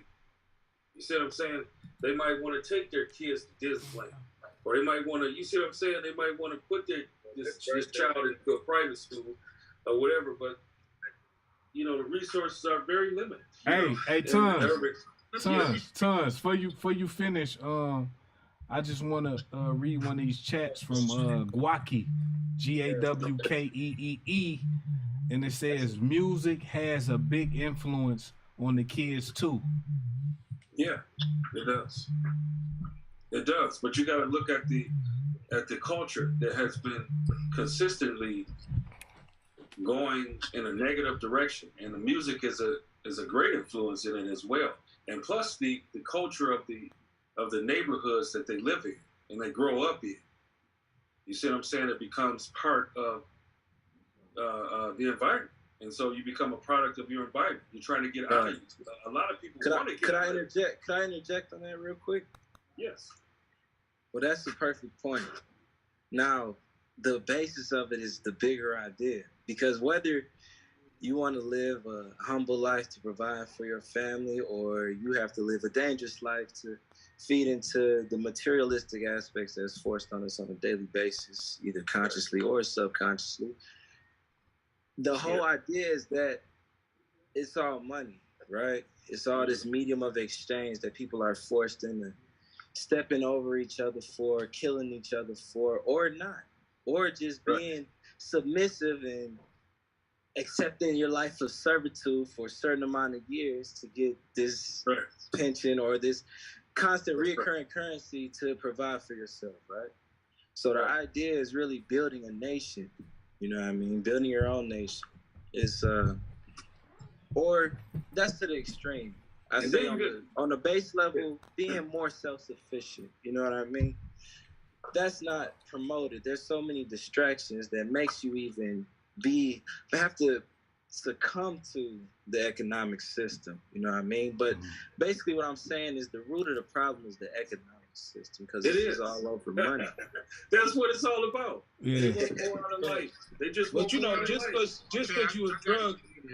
But there's a small percentage in that study that I did that but the percentage was small. All right, so let me ask you this. They didn't care. Go ahead, Kay. What would make about any of that? Hold on. What would make a kid who's 12, 13, 14 years old start selling drugs under the guise of it's hard out here. What the fuck you mean it's hard? You 12, Yeah. that bullshit. That's a fucking excuse. Exactly. Yeah. It might That's a be. fucking excuse when a motherfucker 12, 13-year-old talking about you ain't supposed to have no fucking money. That's right. This fucking You gotta look at that. They're at 12, 13, 14 years old. Right. You think That's you're very supposed to be bad. running But around you gotta, falling out of fucking control and shit. Get the fuck out of here. And you have to definitely, definitely have to look at So that. what's the answer to that thing? One mic. Okay. You right, Kay. Yeah, And that's the true. thing But is, you got to think of this just because too. you a drug dealer don't mean that you got to kill, rob, and steal. You get it either. You feel me? Right. Yeah. But that, So what's the reason they're killing, robbing, and stealing? Because you sell Because drugs? they believe that's part That's of dumb that's as what the fuck. culture You teaches. feel me? Like, That's what the you know what I'm culture saying? teaches. I ain't still robbing and all that. And you know what I'm saying? Like, come on, bro. Like, that was nigga, a that's question the from mentality Ken. of So what's the answer? hold on, one mic. That's the mentality of an individual person's mind being dumb than a motherfucker. Right. You know what I'm saying? Well, you got to look at the environment. Then you got to look at that 12-year-old's household. You know, do they have food every day? You know, is their mother selling the bridge card? You know what I'm saying? And they ain't got adequate food. He tired of starving. Some meals he missed. You know, you know what I'm saying? He ain't got no lunch to take to school. His kids, the other kids, and bringing their lunch boxes with all kind of fruit and juice boxes and granola bars. He ain't got shit. But that's might be hard true, for that but that 12-year-old seems like a player, small dog. percentage, though. Where he just say, you know, I'm just gonna take a chance. It's so Go rare out here. that everybody could latch on to that excuse. Right. It's like the mental health thing. Anytime somebody don't want you to push back on them, all they say is mental health. Anytime somebody don't want you to push back on them, they say, oh, you talking down on the black man. Anytime somebody don't want you to push back on them, they say, protect this certain people or whatever. You know what I'm saying? Stop Asian hate because I smacked an Asian motherfucker. Ain't had nothing to do with a motherfucker being Asian. So everybody you could throw up these little barriers to make motherfuckers back up. You know what I'm saying? Because if you push back on the shit, then it ain't politically correct. So now you canceled and all of it. No. That's valid. Yeah. That's valid. Yeah. That's Now, valid. there was these kids. There was some brothers, and they had, I think, a couple little sisters, and they used to come and you know, and I used to have them doing little work and stuff. Maybe you know what I'm saying, to give them a couple dollars, you know, because I appreciated the fact that they said, well, I ain't going this route. You see what I'm saying? I don't want to do this what the other guys are doing, and their friends getting killed, and they young, and they middle school kids. You know what I'm saying? But they ain't had they was poor as hell. So, you know, so I would look out for them and have them do little work and little odd jobs and stuff like that, and they'll do it good. You know what I mean? So it's a mix. Some people don't subscribe to what the negative, you know, subscribe to the negative teachings of that particular community. You know what I'm saying? But then a lot of them are, because it's the majority. It's the major ministry in that community. So what's the you see what I'm saying? What made that 13-year-old say it's hard out here, even though we know that's some bullshit? Right. Well, we need to know. We don't know what that 13 household look like. Hold on. Wait. Hold on. People just reflexively say the shit. Hey, hold the thoughts. Hold them thoughts. Like to make an excuse. Okay, hold them thoughts. Tons, hold on. Hold the thoughts. Hey, we got motherfucking Sauce God 80. We got Sauce God 80 in the motherfucking building on the Shank Show. What's up, Sauce God? What's happening, baby? What's up, Brody? Can y'all hear me? Yeah, we can hear you, man, loud and clear, man. Appreciate you for coming on, my baby.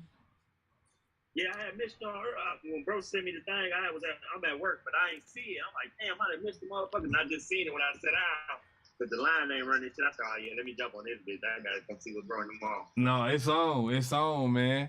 Hey, appreciate you, man. We finna get into the two main topics, so you right on time, man. Hey, Shane. Hell yeah.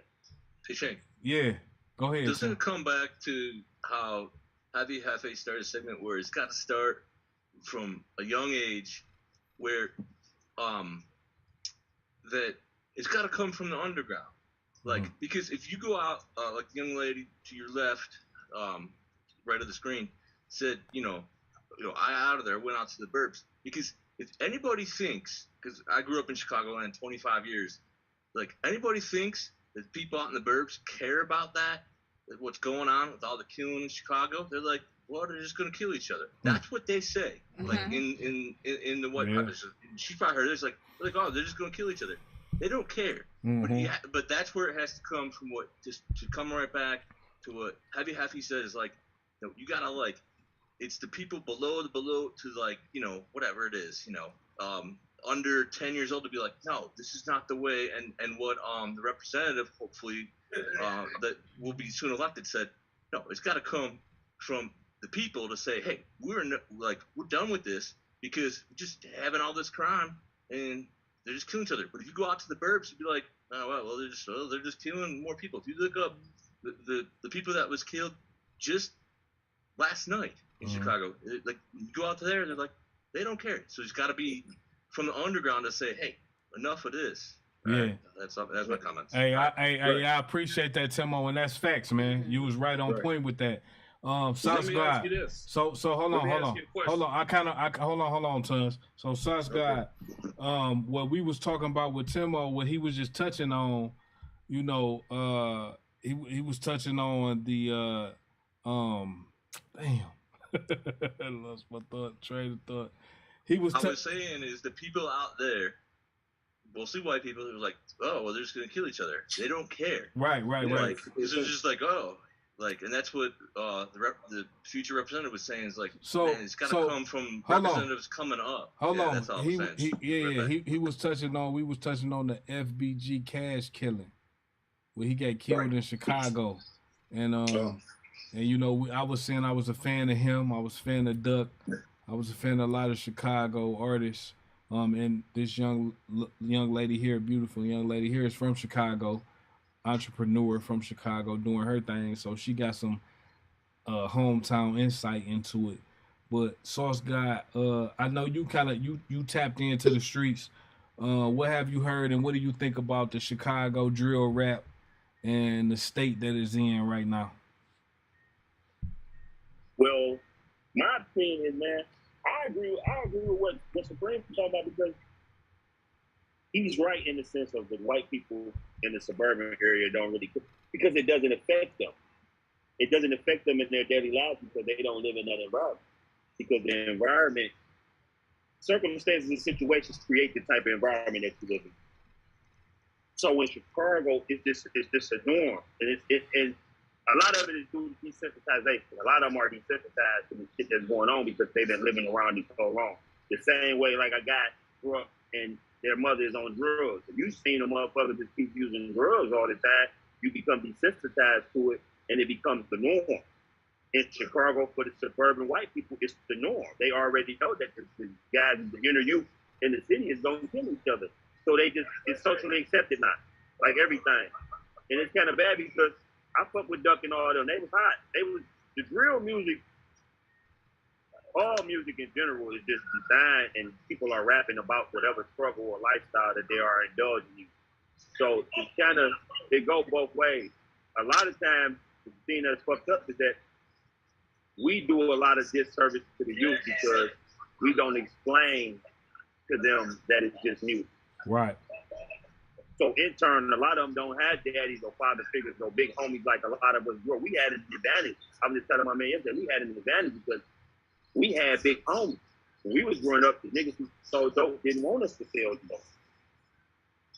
So they tried to give us, they used to give us money to kind of detour us, not knowing that they were being hypocritical in the sense of telling us not to do something, but showing us what it brings. So it was like a double-edged sword. Like, they trying to keep us away, but at the same time, because my father was in the street. My father never wanted me to be in the street.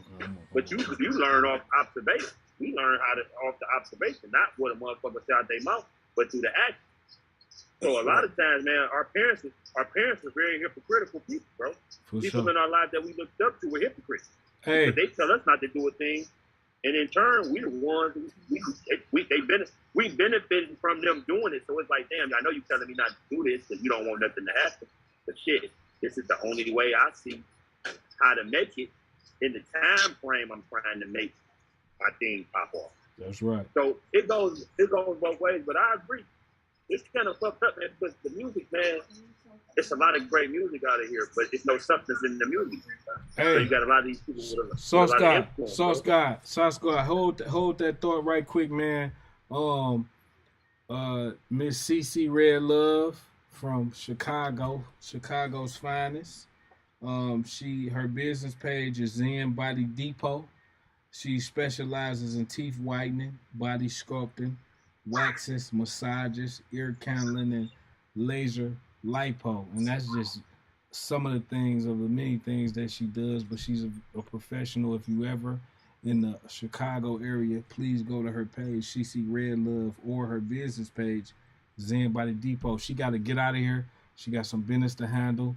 We appreciate it out so we can. Okay. So we can, okay. The business page is ZenBodyDepot. Zen Body Depot. Her Instagram page is CC Red Love, which is CECEREDLOVE.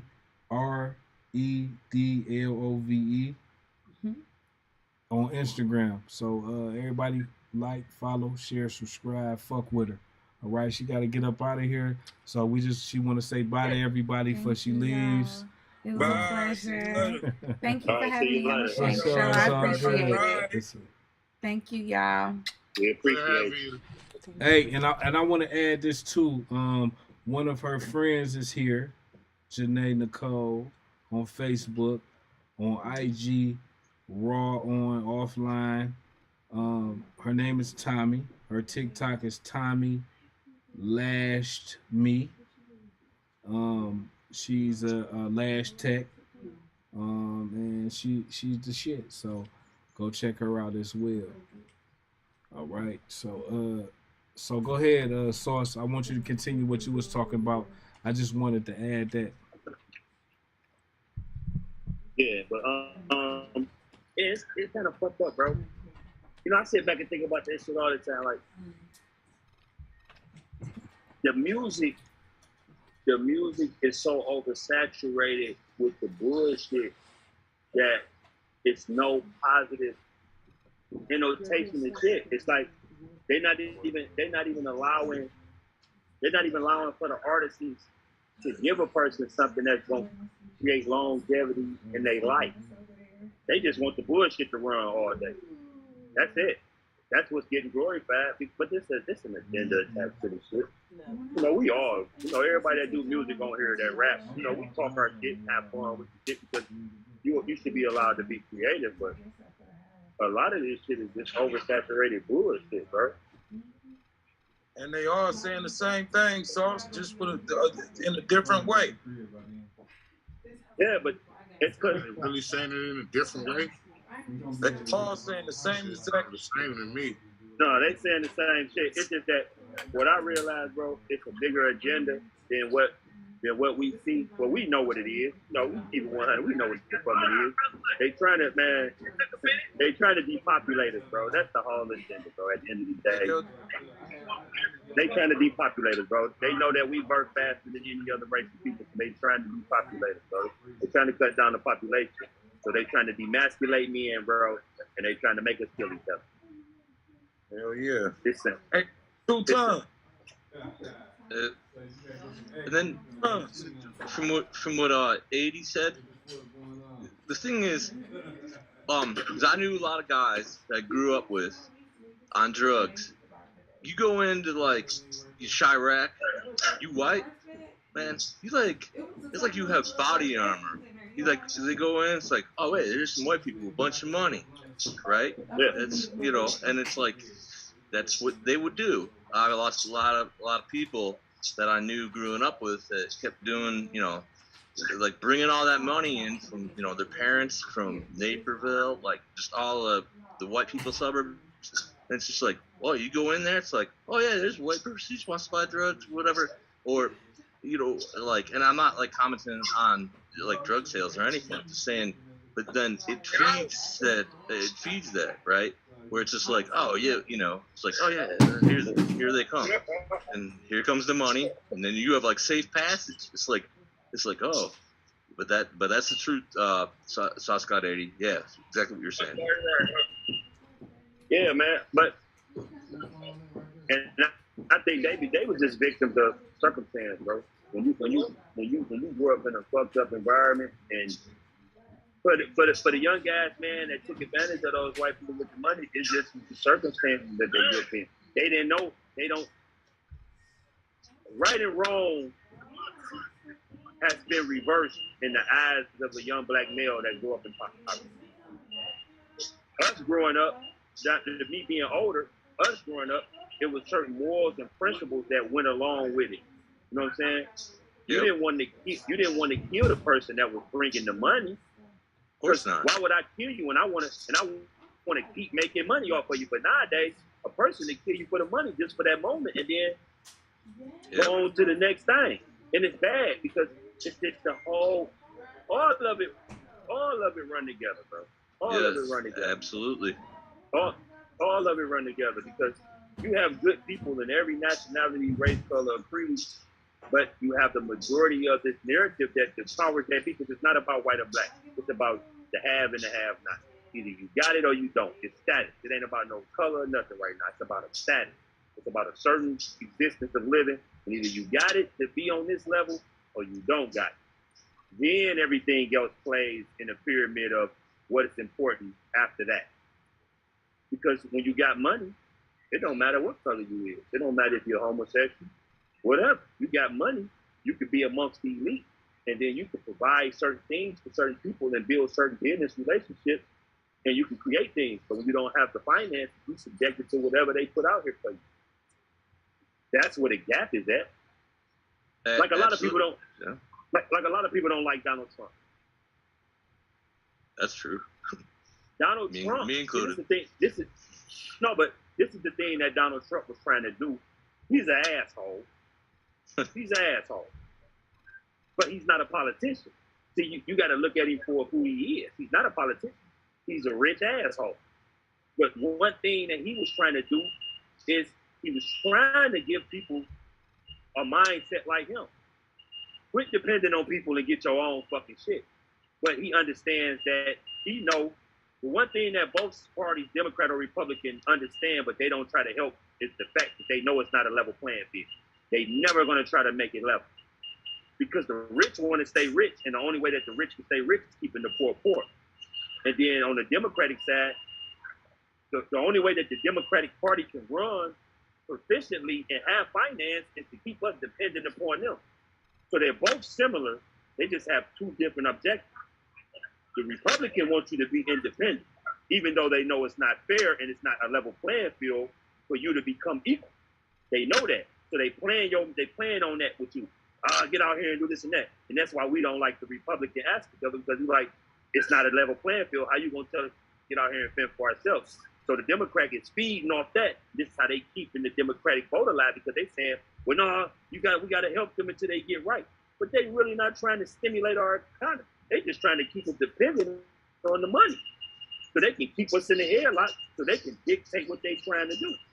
No doubt. That's what Donald Trump was really trying. That's all Donald Trump was trying to do. He was just trying to create a situation that make you say, hey, you can get it on your own. He know it's not a level playing field, so he's trying to tell you what you really need to do, but he's not really trying to help you do it. And the other ones is trying to tell you, no, you just need to stay with us a little alone. So it's like you trading one, in the sense of slavery, you trading one slave master for the other. Which one is the better one? They both trying to do the same thing. They both trying to control the situation. So who is the better fit master for the next 4 years? Instead of being independent and saying, okay, I know both of them full of shit. So what we need to do is we need to use our black buying power and our voting power to put people in office to create our own stimulus. That's what Ice Cube was trying to do. Mm-hmm. Create our own stimulus. Kanye West is just trying to build a relationship with Donald Trump to, in the near future, get something, the same way Jay-Z built a relationship with the NFL, to try to position us in a way to where we can benefit from the thing that they're making money off of, which involves us more than they thought. So it's everybody's playing a political game. It's just about what is your politics and what you're really trying to make happen in this city. Okay. Just like with the movie. What is the objective? Okay, listen. And then 80. The thing that future Rep Davis is trying to target is the actual ammunition that killed his brother 21 years ago, and it's about who's making the money off this, like the guns and the ammo, right? That's what his legislation that he was talking about earlier in the podcast, right at the beginning. He makes some really good points about that. Is wait, who's making the money off of all these bullets flying? Because that's sort of where, like, I'm like, everybody go out if you're in Detroit, vote for him. He's gonna get some things done. I believe it. All right. Throw it back to you, Shank. All right, so I want to get onto the two main topics of the day. The first one is fight the case or own the charge. It's crazy, right, when you think about that. I got this topic from Twine. I don't know where he at. He's supposed to be in here, but anyway. Fight the case or own the charge. So here's the scenario. Your man pick you up. You get in his car. You have a pistol, or you have some drugs, or you have some illegal. Without the driver knowing. You get pulled over. You get caught with this shit. What's the best scenario? Do you own up? Does the person whose it is own up to it? Or do y'all both fight the case, and being that they can't charge two people with that, what's the better scenario? I want to start with Heavy Hefe. What you think about that, Heavy?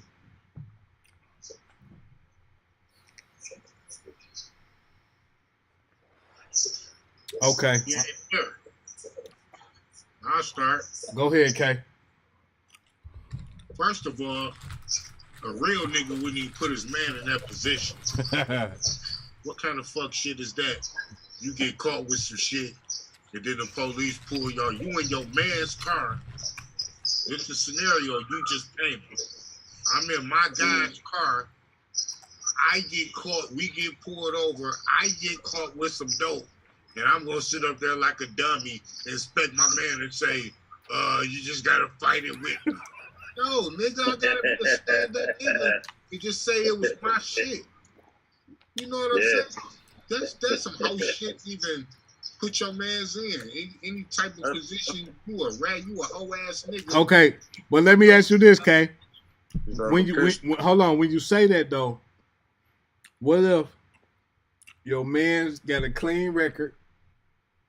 But hold on, he got a clean record. You know, if you go down for this gun, this dope, you getting forever. And look, and we can both say, hold on. We can both say, it ain't mine, it ain't mine. They can't charge both of us. Bro, you already know somebody getting charged, man. The nigga who car it is going down. What if it ain't nobody's car? It's not nobody's car. Whoever driving it. It ain't. It was on the passenger side. The gun was on the passenger side. If both of them dumb niggas look at each other like I don't know whose it is, you already know the motherfucker operator of the vehicle is going. Or okay, let's say neither one of them go down. And whoever owned the car, they gonna fuck with them. You gonna put that motherfucker in there? No, he gonna say, I let him borrow the car. I don't know nothing. Nah, that ain't how that works. Right. That ain't how that works, though, bro. Okay, Sauce, tell me about it. Tell me about it, Sauce. No, but that ain't how that works. The law states that whoever is in control of the vehicle is responsible. It's responsible for the car. And then if it's neither one of them, it's whoever was in arm's reach. Whoever had the closest arm's reach to the weapon can be charged with the weapon. But the felon in the car automatically gonna get charged with felon in possession. So, hold on, Sauce, hold on. Would you rather fight the case with your man or him say it's his so you can get off? I'm taking the charge. If it's mine. Okay. Heavy Hefe. Okay. Take the charge, though. I'm gonna come back around. Got another question. Heavy Hefe, same question to you. Would you rather fight the charge with your man or him own up to it so you can get off? Well, it depends on the situation. You know what I'm saying? Like, you know, if the nigga really my man or my blood, we're gonna work it out in the car before the police get there. But if you just in the car for a ride, bitch, claim your shit. Because you shouldn't have gotten in my car with the shit. So if you get in a motherfucking car with some drugs or a gun, be prepared to be a man and stand up to it, motherfucker. Because I'm going to stand up to it. You feel me? If I get in that shit with the gun or with, that's what I'm saying. Before I even step in the motherfucking car, I got in my mind, if something happened, I'm going to claim this. Because that's what a man do. You claim what's yours. You feel me? Right. Don't be no bitch. You feel me? Take everybody else through all the hell, bitch. You shouldn't have got in my car. You shouldn't have got in my car with shit if you can't claim it, ho. That's the bottom line. And in this scenario, the nigga didn't even know he had it on him. Right. Nigga, don't surprise me, bitch. You know what I'm saying? Yeah. What was it, some pill shit or anything to do with a fucking felony? Don't surprise me. Okay, wait a minute. If I catch a felony, I'm gonna catch the motherfucker for myself. Okay, Heavy, hold on. Not for another punk bitch. Okay, let's say this. Hold on. Bitch, you was brave enough to get in the car with it, ho. Take it, bitch. Let me give you something realer. Then, since that's so easy for you, let me give you something realer, nigga. I don't know about realer. No, hold on. Let me say something realer then, nigga. Since you so easy to say that. I don't know about realer. I already know what he finna say. Go ahead. So listen. If it's me and you, me and you, with my record, your record, we get pulled over, Blicky in the car. They pull both of us out. Nigga, what you doing, nigga? Fuck is you talking about? Gun. Fuck is you talking about? I'm taking that gun. Huh? I'm taking that gun. Nah, you ain't gotta take the gun. That's not even what I'm expecting. You just did over the Call of Duty what I would want you to do. What I would do. And I know you. I would take the gun, motherfucker. Okay. I'm saying, okay, that's fair. That's fair. I would want us both to say, this is what I would want. I would want us both to say, it ain't none of our gun. You know what? But at the end of we can say that at the beginning, but when it come down to the wire, I'm going to take the gun. My thing is this here. I'm not saying shit. I'm just saying. No, that's what we going to be saying to our lawyer, K. That it ain't none of our gun. I'm not saying nothing. I'm just suspecting the nigga in that situation. You ain't even told me you got a gun. You got in my whip. I'm driving. Cause bro, hold on, K. You done came. Hold on. You done came me. Hold on. No. Wait a minute, nigga. You done came and got me many a times, or I done came and got you many a times, and we done had Blicky, and ain't nobody said nothing. Ain't nobody announced that. We didn't announce that. We don't have to. We already understood what was out there. That's what I'm saying. That's just how we roll. That's what I'm saying. So if a nigga get pulled over with that bitch. No, I'm saying, but it ain't no surprise. But that's when we was, in our days, Seward and whatever else we was doing. Blicky. First thing I'm gonna say is I need a fucking lawyer. Off the dribble. Yeah. We don't sign nothing. We don't say nothing. We don't sign nothing. Right, we'll talk after that. I don't sign for my motherfucking property. I don't even sign for my property. Hey. I never said I was making no fucking statements. I'm just saying I'm expecting what a nigga would do. Okay. Well, I don't need, hold on. Let me say this. K, I don't need sign for my motherfucking property, my baby. When they come to me, they say, this your property right here. I be like, nigga, I ain't signing that. Y'all know who that shit is. Match the numbers up, nigga. If not, I don't want it. Fuck it. You feel me? Well, with me, man, I've been to the penitentiary. I ain't letting a nigga go to jail, bro. I'm talking about you're not even going to jail when we get flicked. See, that's how I'm looking at it. If it's mine, I'm taking it right then. So you can send me some money and you can be free. Because once I say it's mine, neither one of us got to go through process. I mean, you don't have to take it right then because I feel like I'm taking it. No, see, no. Because it's always a chance to get out of this shit. Well, no, but the thing is this. In the scenario that he's displaying, your man ain't got no record. The whole nine. I'm taking it from the jump because I'm eliminating him to ever have to go through the process. And I know it's all mine, and I just jumped in the whip with the ride, and I got everything on me. I got to take it right then. That's how it's supposed to go. I don't even want him to go to jail. I want him to be able to pull off. I want him to be able to pull off right then with whatever traffic ticket or whatever, and I just deal with it. Because the thing about it, I can get a bond. I can get out on bond. I can run. I can jump bond. I can do all types of shit. I know I'm about to do this. I'm about to do the 24 months. And if I'm a convicted felon, I know I'm looking at 60 months. 2 years, right? No, but I'm a convicted felon. I'm getting 60 like months. 10 and 15, right? No, I'm getting 60 months. I know I'm getting 60 months. Okay, yeah. And then a nigga done been through so much shit that I'm a realist, nigga. I'm ready to get this shit started so I can get it over with. That's my thing, nigga getting old, so I ain't got time to be trying to play and go to court for a year and a half, trying to prolong my time out here. Because what I learned all through niggas' experience, it seemed like when you try to prolong it, your life get real good, and then you gotta go to jail. so every nigga I know with a fair case, they be paying that lawyer and catch a case, trying to stay out all that time. It seems like they pay all that money, life just get good, and then they accumulate all this shit. And then they lose it because they got to go lay down. No, that's what's up, man. That's facts, man. So You heavy. can just go lay down now and get it over with, and then come back out here like you never left. That's right. I got a homeboy right now. He out. He caught a fed case. They charged him with some bullshit. He's supposed to get this amount of time, but they was just waiting. He ain't been sentenced. He got out on a bond. He was locked up for damn near a year and a half. But since they finally came with a bond, this nigga come get out. When you could have stayed and did the bit. You could have finished your time. You halfway through the bit. Come on. You come out on the bond. Now all that time you sitting out here free is dead time. When you know you going to jail. You know you just waiting on them to come and sentence you. So you just pause your bit.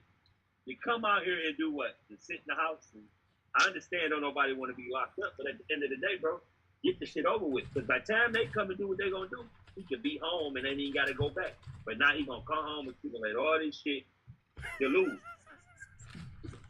I don't know if y'all, excuse me, I don't know if y'all watch boxing or not, but the main event on ESPN right now, y'all know that Puerto Rican dude, Edgar Berlanga, who was knocking everybody out in the first round. Yeah. He on the main event right now. He way overrated, but let y'all know if y'all want to put y'all screen on there or not. He was putting that 5 pounds of pressure on niggas. That's all that was. He was catching niggas slipping. And he wasn't fighting nobody, so. Okay, so hold on, Rich, you there? He like, wait, he about to get knocked out, actually. David Letterman, you there? 2 tons. Where you at?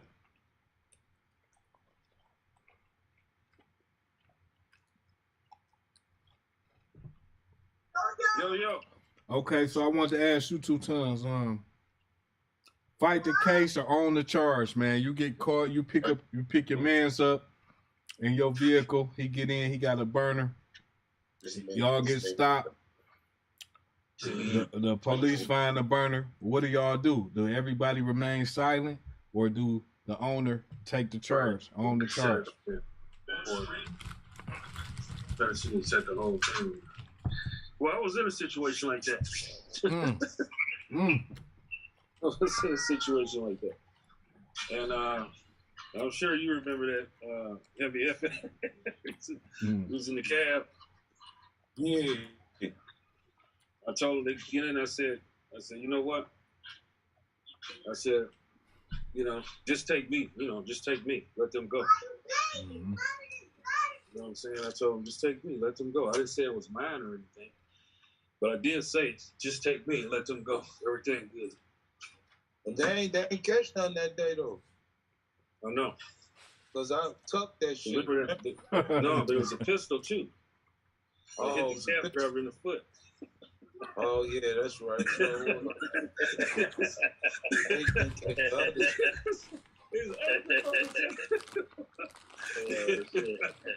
I said, just take me, but they took everybody. I said, just take me, fuck it. It is.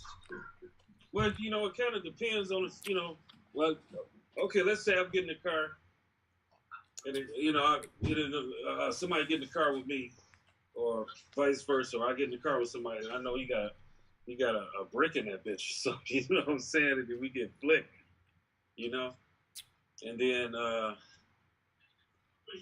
they go, question you, they gonna question the other guy, they gonna, try to say, who's this? Then it's whose name is the car in, and all this. Sometimes cases get thrown out, Yeah. So really, I keep, you're supposed to just keep your mouth shut, and then if shit get real, somebody might say, hey, okay. Yeah. You see what I'm saying? So a lot of cases get thrown out, Maybe so too. or whatever. But if you speak too soon, then now you done fucked yourself. That's like the one guy in that one case where they had a whole bunch of witnesses. Man, I'm talking about the courtroom was full of witnesses that said, yeah, he told him pull that gun out, shoot that bitch, and he pulled it out and shot it. And then the lazy neighbor was looking in the indoor porch, looking out the window. Boom, she get hit, killed. You know what I'm saying? So now, they're in there fighting the case. They got a whole circus of witnesses out there saying, yeah, he did it. Can you point to the man that did it? Yep, it was him. And then one of the guys was scared. They was in a gang. One of the guys was scared and said, well, the attorney was like, you're a fool. You're going to throw your life away for some kind of gang code? And so he went and said, all right, fuck it, I'll snitch. Tried to turn the state's evidence. Then the case, all those guys that was on that murder case got found not guilty, and the only one did time is the one that snitched. Dang. So now he got to do, he took a cop for like, they only gave him like 5 years or something like that. But then when he comes out, he's a dead man. So it's like, you never know how the card's going to fall. Mm-hmm. You know what I'm saying? You just never know. But as a rule of thumb, if you're in that type of position to, help them make your life harder, I don't think that's a bright idea to, help somebody else make your life harder. Right. Because it just might pan out. You know what I mean? And then, or if it don't pan out, then maybe the guy might say, hey, he ain't actually doing this shit. You know what I mean? But then again, they might not give a fuck what the guy say. He might say, hey, it was all me, man. Why you still got him locked up? They don't care. They gonna lock both of you. They got 2 notches under their belt. You know what I'm saying? Look here, man. When they say, look, we found a gun in the car, we found some drugs or whatever, I need a lawyer. Right. Lawyer. Don't say shit. As soon as I talk to my lawyer, I'm like, yo, dog, I ain't know nothing about this shit. What the fuck do we need to do to get me the fuck up out of this shit? I ain't know nothing about that whole ass shit, dog. Exactly.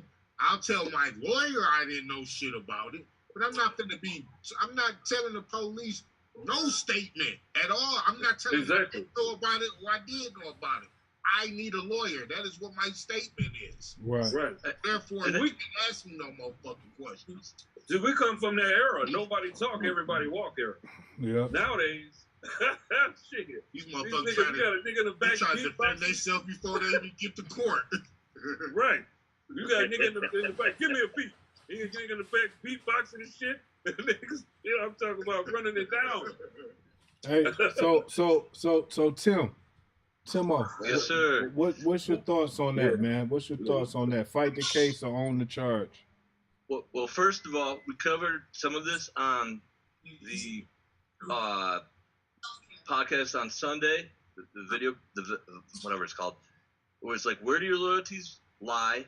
And what Heavy Hefe said, go to YouTube, subscribe, like to the Shank Show, and it's like, don't say nothing, because anything you say can and will use you in a court of law. Flat out. Right? So that's what we was talking about, like about the son and the father. It's like, just don't say anything.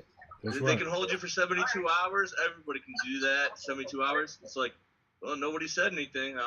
Let them go. We don't know whose it is. Just say, I don't know. You don't have to say anything to the police. That's right. Nothing. That's right. That's what Heavy Hefe said. It's like, just don't say nothing.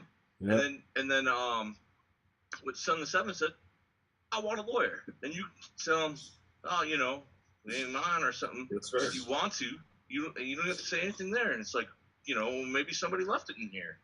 Right. If it's on their person, then they're probably going to charge the person who's on their person. Right, that's obvious. That's the obvious. Yeah. Okay, so then the question am I going to say, ain't mine? Or they're going to say, ain't mine? I'm just not going to say anything. That's Nothing. right. Nothing. That's facts. I appreciate that. I appreciate that so much. Yeah. Hey. If it's mine, I'm taking it. Okay, that's fair. That's fair, Sauce. I gotta take it, because I don't want to spend a day in jail if I ain't got to, but I refuse to let another nigga spend a second in the precinct if it's mine. That's solid. But, that's solid. Hey, I want a nigga to go home to his kid. To what he said. That's right. I want somebody to go home to. I want the nigga to go home to his kids. That's facts, Sauce. Right. I'm gonna tell you a scenario of somebody trying to stand up and do the right thing and say, hey, this is mine, and they lock y'all both up anyway, right? And then they're young. And then they take the one guy, and then they take him in the back and say, hey, you know about this shit. This was your shit. The other guy said it was yours. You know what I'm saying? And then beat the nigga, beat his ass, take a broom, you're going to shove this up your ass. I'm talking about a true story. We're going to shove this up your ass. We're going to kill you with this bitch. Cock the gun. They playing good cop, bad cop. He coming there, cock the back. Come on, Detective Jenkins. Just slow down, man. Don't slow down, man. He going to kill you. And then he's so scared thinking they about to kill him because they didn't hurt that boy. They didn't beat the shit out of him in the room back there. You know what I'm saying? Then he come out, didn't know shit. This guy really didn't even know shit about the crime. He heard of it. You know what I'm saying? But he didn't even know any details of the crime. Made him sign a statement saying that he did it. Saying that he incriminated himself. You know what I'm saying? What's the one way to prevent that, Sons? Don't say shit. Keep your damn mouth shut. To say, I need a lawyer, bro. Listen, once you utter these words, I need a lawyer. They can't ask you any more questions, right? Bro. I'm gonna tell you, but in a perfect world. People don't know that. I'm gonna tell you like this. Once the police start hemming you up and asking you all these questions, that's because you ain't said I need a lawyer. I told the young guy, I said, listen, man. I said, keep your mouth shut. You don't know shit about it.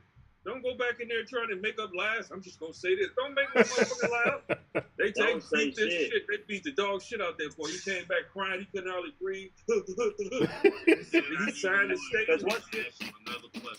They had the statement already wrote out for him. They had the statement already wrote out. All he got to do is sign it, huh? Just sign right here. We're going to get you out of here, man. Like with me, like the reality of it with me is, once I say it's mine, it don't matter what. Nigga, you can say it. It don't matter to me. If I say it's mine, you can agree. Yeah, it's right. It don't matter because you ain't telling on me. They're still gonna be asking more questions and trying to get out. Exactly. But once I say it's mine, you ain't gotta say dirty. It's nothing for you to say. No. All you gotta do is say you heard what he said. It is something else for them to say because they always want more people. They want a nail in the coffin. They want a nail in the coffin. Don't allow them to ask you any questions by saying I need a lawyer. It is illegal for them to ask you any questions once you say those words. I'm gonna tell you. I got one more story. And start looking at throwing cases out once they start violating the rights like that. Hey, go ahead, Tun. The Say. Southern is saying it's Hey, your Miranda I got rights. one more They story. read you your rights. You have the right to remain silent. So do it. That's right. That's right, Yeah, Timo. that sounds good. I got another story for Hold you. on, one more story, Tons. Then we're gonna move to the second topic. Go ahead, Okay, we're Tons. gonna move to the second. Okay, now this guy met this girl at the club, right? And he tricked with the girl, and he didn't, get off or whatever. So he took his money back.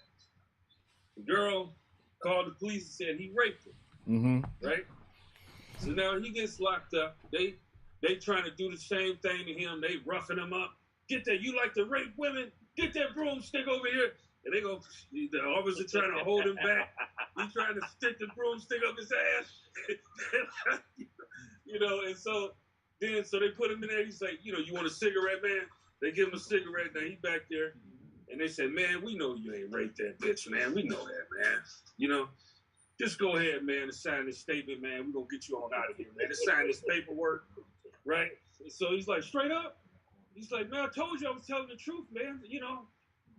Shit, I took my money back. I ain't going to lie. I did. You know what I'm saying? So he's like, okay, we're going to get you out of here, bro.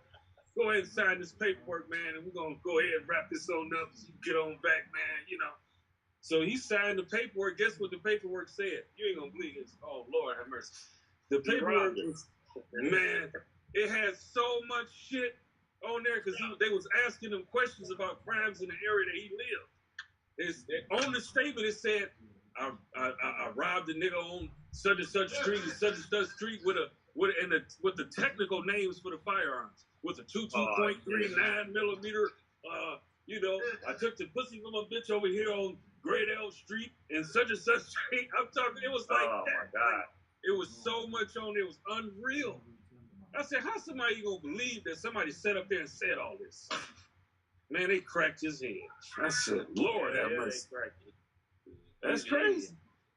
So it's hard to trust the system when you had so much of corruption, man. From all that stems from that old law, that crime bill that they passed. With that Biden was saying that he wrote it, but really somebody else wrote it. He took the credit and passed or whatever. Because it came to a numbers game. It wasn't about did he really do the crime? Like solve it. No, it's like how many can we get to this week? Yeah. Well, you know what I'm saying? The incentives was crazy. Well, I learned one thing. I learned from a lawyer, right? He told me that this one I learned. This one I realized the criminal system was fucked up. He said it ain't about who guilty is. They don't give a fuck who guilty or not, who did it or not. Right. They say in this game, it's the best story wins. That's right. Hey, hold on. Right. Hold on 1 second, John. I got a chat. Somebody just chatted in the chat room, and I want to read it right quick. Cold Heart Diaz, he says, well, if you don't have no parents in your life, I can see. Even if you do have them in your life, they might not be doing the things they are supposed to be doing, period. So that was on the other topic we was talking about earlier. But I just wanted to read that right quick. But listen, I want to transition into the next topic. The next topic is Michael B. Jordan and Lori Harvey.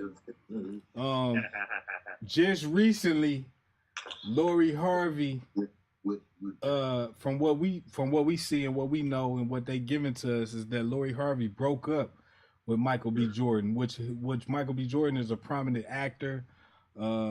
He seems to be a good, wholesome type of guy. He don't seem to be like no street hood nigga, nothing like that. He's an actor, I think he's from Cali, if I'm not mistaken. But what do you guys think about women? He's about 35, and I think she's about 25. The tabloid said that he wanted to propose to her, and that she declined the proposal and wanted to, just live her life. So, starting with Heavy Hefe, what do you think about this scenario, brother? Well, It's an old saying that, man, catch a crowd. You feel me? And that means, you know, fuck with somebody who's on your level. You know what I'm saying? Who's like-minded with you. A person who's, you know, more like you. Because he knew that bitch wasn't shit no way. You know, he was fucking with Future and a whole bunch more rapping niggas before she fucked with him. And it didn't seem like she liked niggas like him in the first place. Because her history of fucking with niggas is hood kind of niggas who she fucked with. So, you know, he probably a little boring for her. You know, she knows she probably shouldn't have did it in the first place. But money will make bitches do crazy shit. You know, even if they don't like the nigga or this and that. You feel me? So, you know, I think it was one of them situations where she just went on and went with the shit, knowing she only like that kind of nigga. He probably bored a bitch. You feel me? She don't like, you know, her history is the opposite kind of niggas, not even like him. So, you know, you reap what you sow, bro. You know what I'm saying?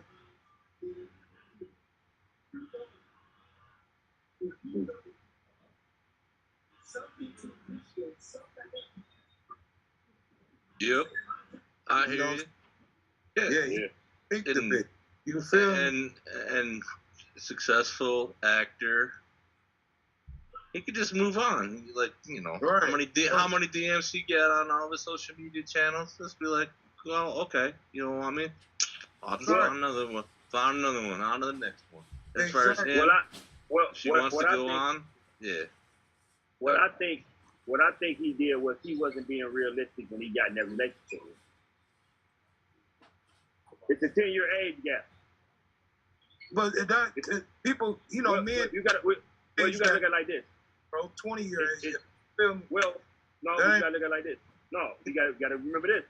85% of young girls that's married, that's 25 and younger, or in between 20 and 30, 85% of them married the nigga they was with in high school. The other ones is the ones who want to be in family-oriented relationships, or they got kids and they meet a guy that's willing to take them and their child, and they want a union, or they got kids too, and this and that. The average 25-year-old with no kids want to live their life. They don't want to be tied down because they're going to feel like they missing out on their life. Right. He already did the 10 years. He had 10 years. He was 25 before. So he had a 10-year space where he was able to do what he did. That's why Jay-Z and Beyonce relationship was able to last, because he understood that, because he was trying to do the same thing that nigga was trying to do. Mm-hmm. He was trying to like be down early, and he said it. Like, I had to let her live her life to her to see that this was the best option, because she young, I'm older, I didn't already fuck bitches and I didn't did all that. She ain't had her chance, and she didn't want to make the mistake. She living in a lifestyle where she like, I love the nigga, I'm having fun, but I ain't ready to get married because what if this not the right nigga? So she's looking at it like, well, I didn't dated all these type of women. I got money. I didn't fuck with this type of bitch. I didn't did this. I didn't did that. I love her. I want to settle down with her, and I think I can have a future with her. She's looking at it like, if he would have never proposed to her, they'd still be together. So Sauce, think about this, right? But anyway, though, you know what I'm saying? Like, she the type, but she's a kind of like, you know, bloody kind of little bitch anyway. You feel me? He know that. Yeah, that's what I was. Yeah, but that's what I was gonna say. Think about this. Lori Harvey has been through a host of guys. She was even speculated to be with Puff and his son, Future, a lot of different guys, right? So what my point is, she's 25. She's been through a lot of relationships. He's 35. He's secure. He's a provider male. You know, he got everything going for himself. What would make a woman not want that? Because that's what women want at the end of the day, is a provider male that can provide and protect her. What would make her say, I'm not ready right now and I want to live my life, when that's probably the best chance that she was going to get at a good man? Because good man is hard to come by. Hey, which is true, but you gotta look at it like this. It's not about no bunch of stuff that the previous dated. It was about the lifestyle. He's ready to settle down. he don't want to go to the club. Right. He don't want to do certain things. She's young. She's like, I'm 25. If I marry you, that means I gotta stop doing the things that I love to do. That's right. And that would be better for her in the long run, though. But it ain't better for her in the long run because you gotta think about it like this. Look at all the motherfuckers who go to prison and miss out on their youth, but then come home and try to still be 18. No, well, I get that point. But that happens because all the women that look, name every female, you know women that got married when they was young. And then they get divorced. No, then they get divorced. They get married young, and then they get divorced. And then what's the first thing they do after they get divorced? Become whole. They go and act like they young again. Because they feel like they missed out. Yeah, no. So I can respect her because she didn't. If it was about money, she would have married the nigga and did him like shit, and then do like all the rest of them bitches do. Right. She marry niggas with money, then divorce them. She ain't gonna lie. But the thing is this: if she continues down the path she's on, her value is gonna be very low when it comes to getting a husband, because by the time she ready to settle down, she's gonna have so many bodies and so many relationships that any man with funds and money would not pick her because he has options. And what does she go? What does she have to give a guy? What does she have to give that man that she done gave every other man? That's right. She ain't got nothing new. She ain't got nothing new to give to that guy. That's right. It's been worn down. It's all used. It's got high value. She should have took this out. Hold on, Sauce. Let me let Heavy respond, then you go ahead, Sauce. That's why these bitches ain't married now. That's right. That's why single. You keep talking about bitches that's married, but I don't know many bitches that's married. And ain't a lot of bitches married. And the reason why they ain't married, because they had that dumbass mentality she got. You know what I'm saying? And this probably gonna be her only opportunity to even get married. You know what I'm saying? And nobody. You know One thing about a woman, if a woman want to get married, she that's can the get married. problem. It's always gonna be. You gotta remember this. It ain't never too many miles. Yeah, it is. Women, no. For you, see, this is the problem that we fuck up as men. But for a lot of men, we think because she got miles, we got miles.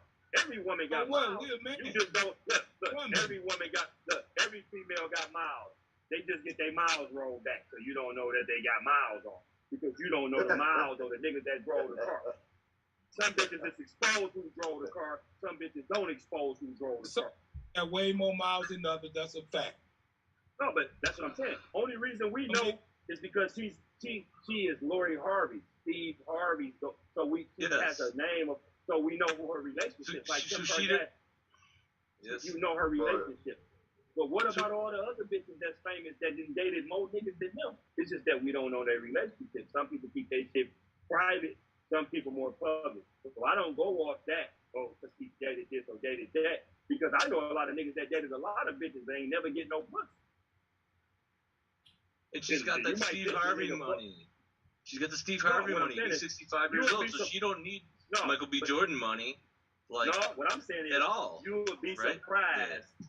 I look at it from the streets, because I'm a street nigga. I know niggas that got money in the street that didn't had bitches that they didn't fuck. They didn't dated bitches, and niggas thought they was fucking these hoes, and them bitches like, I ain't never fucked that. And niggas actually didn't hit the hoe. So it's niggas in the industry that be dating industry bitches that never get no pussy. You just think because this nigga is a superstar that he fucked the bitch when the bitch, she rocked his ass to sleep and got him out of whatever. Because that shit happen in any type of category, entertainment, movies, music. Man, bitches is kind of everywhere. I think that with that relationship, she just was younger and she wanted to continue to live a young life. She wasn't ready to settle down. He was, so it didn't work. Most niggas, I think Ryan Carey said she didn't fuck Eminem. Hey, you know what I'm saying? Most niggas I know with money get a bitch. He fucked. So I don't know. You know I think Ryan Carey said Eminem didn't hit though. Guess what? For you to be around in presence of that nigga, you better fuck, bitch. Yeah, you should. Or you ain't gonna be in the presence of no nigga like that. Don't fuck. So, you know, got no choice. Shit. Fucking shit. Yeah, y'all be giving a lot of these niggas too much like. No, a lot of these niggas be fucking. A lot of these niggas don't be fucking with. You might think million bitches out here. Bitch, get the fuck on. Shit. Yeah. On to the next bitch. You think he proposed? Sorry. Shit. Oh my. Yeah. You think he proposed to her without banging her? That's ridiculous. Money got No, plenty. I didn't say that. What I'm saying is, niggas with money got plenty of. I believe that they was in a relationship, a good one. He loved her, she loved him. She just wasn't ready to take the next step. And since she wasn't ready, it wasn't no sense to continue the relationship because he's looking for more. But nigga, he's 35. That to me, that's a male's like a male, what a male would do. But what I'm saying is, Sauce God, how do you think that's going to affect her in the future, though, or her future relationship? It shouldn't affect her none. If that's the life she want to live and she's not ready to settle down, she just got to. Now my thing is this: her knowing that she's not ready to settle down when the time comes, she got to accept what she can get. That's when it's gonna be a problem if she's not willing to accept. She's not gonna accept what she can get because she's gonna want like every other one that wants the best male candidate available. But you gotta look at it like this. Look at Kourtney Kardashian that dated the other nigga all that time, her baby daddy, and he didn't want to marry. Fuck that bitch. He treated her like shit, and now she with Travis Barker. Right. So it's like it's all about what you're willing to accept. But that's an exception to the rule because she's rich. She rich. But Lori Harvey ain't broke. She knows she missed the opportunity. That's true. But she's willing to accept that, and they gonna still be cool because it ain't like she dumped him publicly. She just said, "No, I ain't ready for that." He like, "Well, shit." He probably because he a nigga. He seemed like the type of nigga was like, "Well, shit. If you ain't ready for that, I don't think we should continue." That's right. Because I'm in my feelings and I want to take it to the next level. You don't, so why waste time? Yeah, I believe that's how he is too. Because if she would have told him, "I want to get married to you, but just not right now," he would have never came out with it that she denied the proposal. They would have still been together. But I think they came to a decision like, you don't want to take it to the next step. She wasn't ready for a family and kids. She wasn't ready. He was ready. Because I understand. He's 35. He like, shit, by the time I'm 40, nigga, I want to have this and that. Because when you get in your 40s, like I just had my daughter at 40. Nigga, when she turned 20, I'm going to be 60. Right. So I know how he's thinking. He ain't got no kids. Shit, nigga, I'm about to be old. I want to have a son or something. So by the time I can at least be able to enjoy fatherhood with some youth attached to me. So I know how he think, and I'm good. I got money. I'm situated. I'm successful in my life. Because 10, 15 years ago, the nigga wasn't where he at. Nah, that nigga wasn't free. You know what I'm saying? He was probably getting business, but he wasn't getting business to Creed, nigga. Brookville Station wasn't getting the pussy that Creed got it. No. The reason why he didn't continue with the relationship is simply because he got options. Period. That nigga rich, nigga. He got options, period. That's the reason he didn't continue.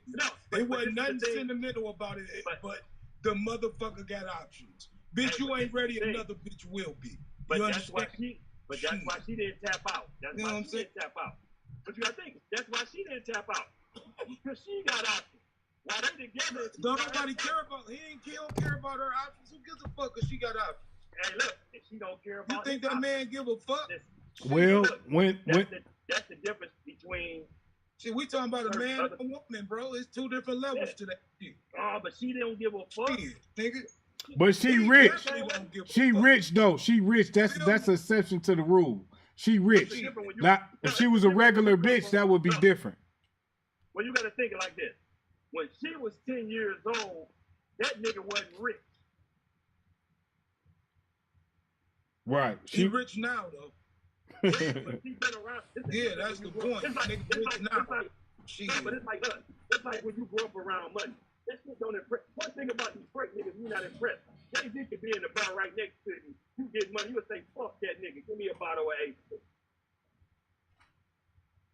When you got money, it don't impress nothing. So she's been around it. You know what I mean? Niggas, she probably done dated niggas with more money than him.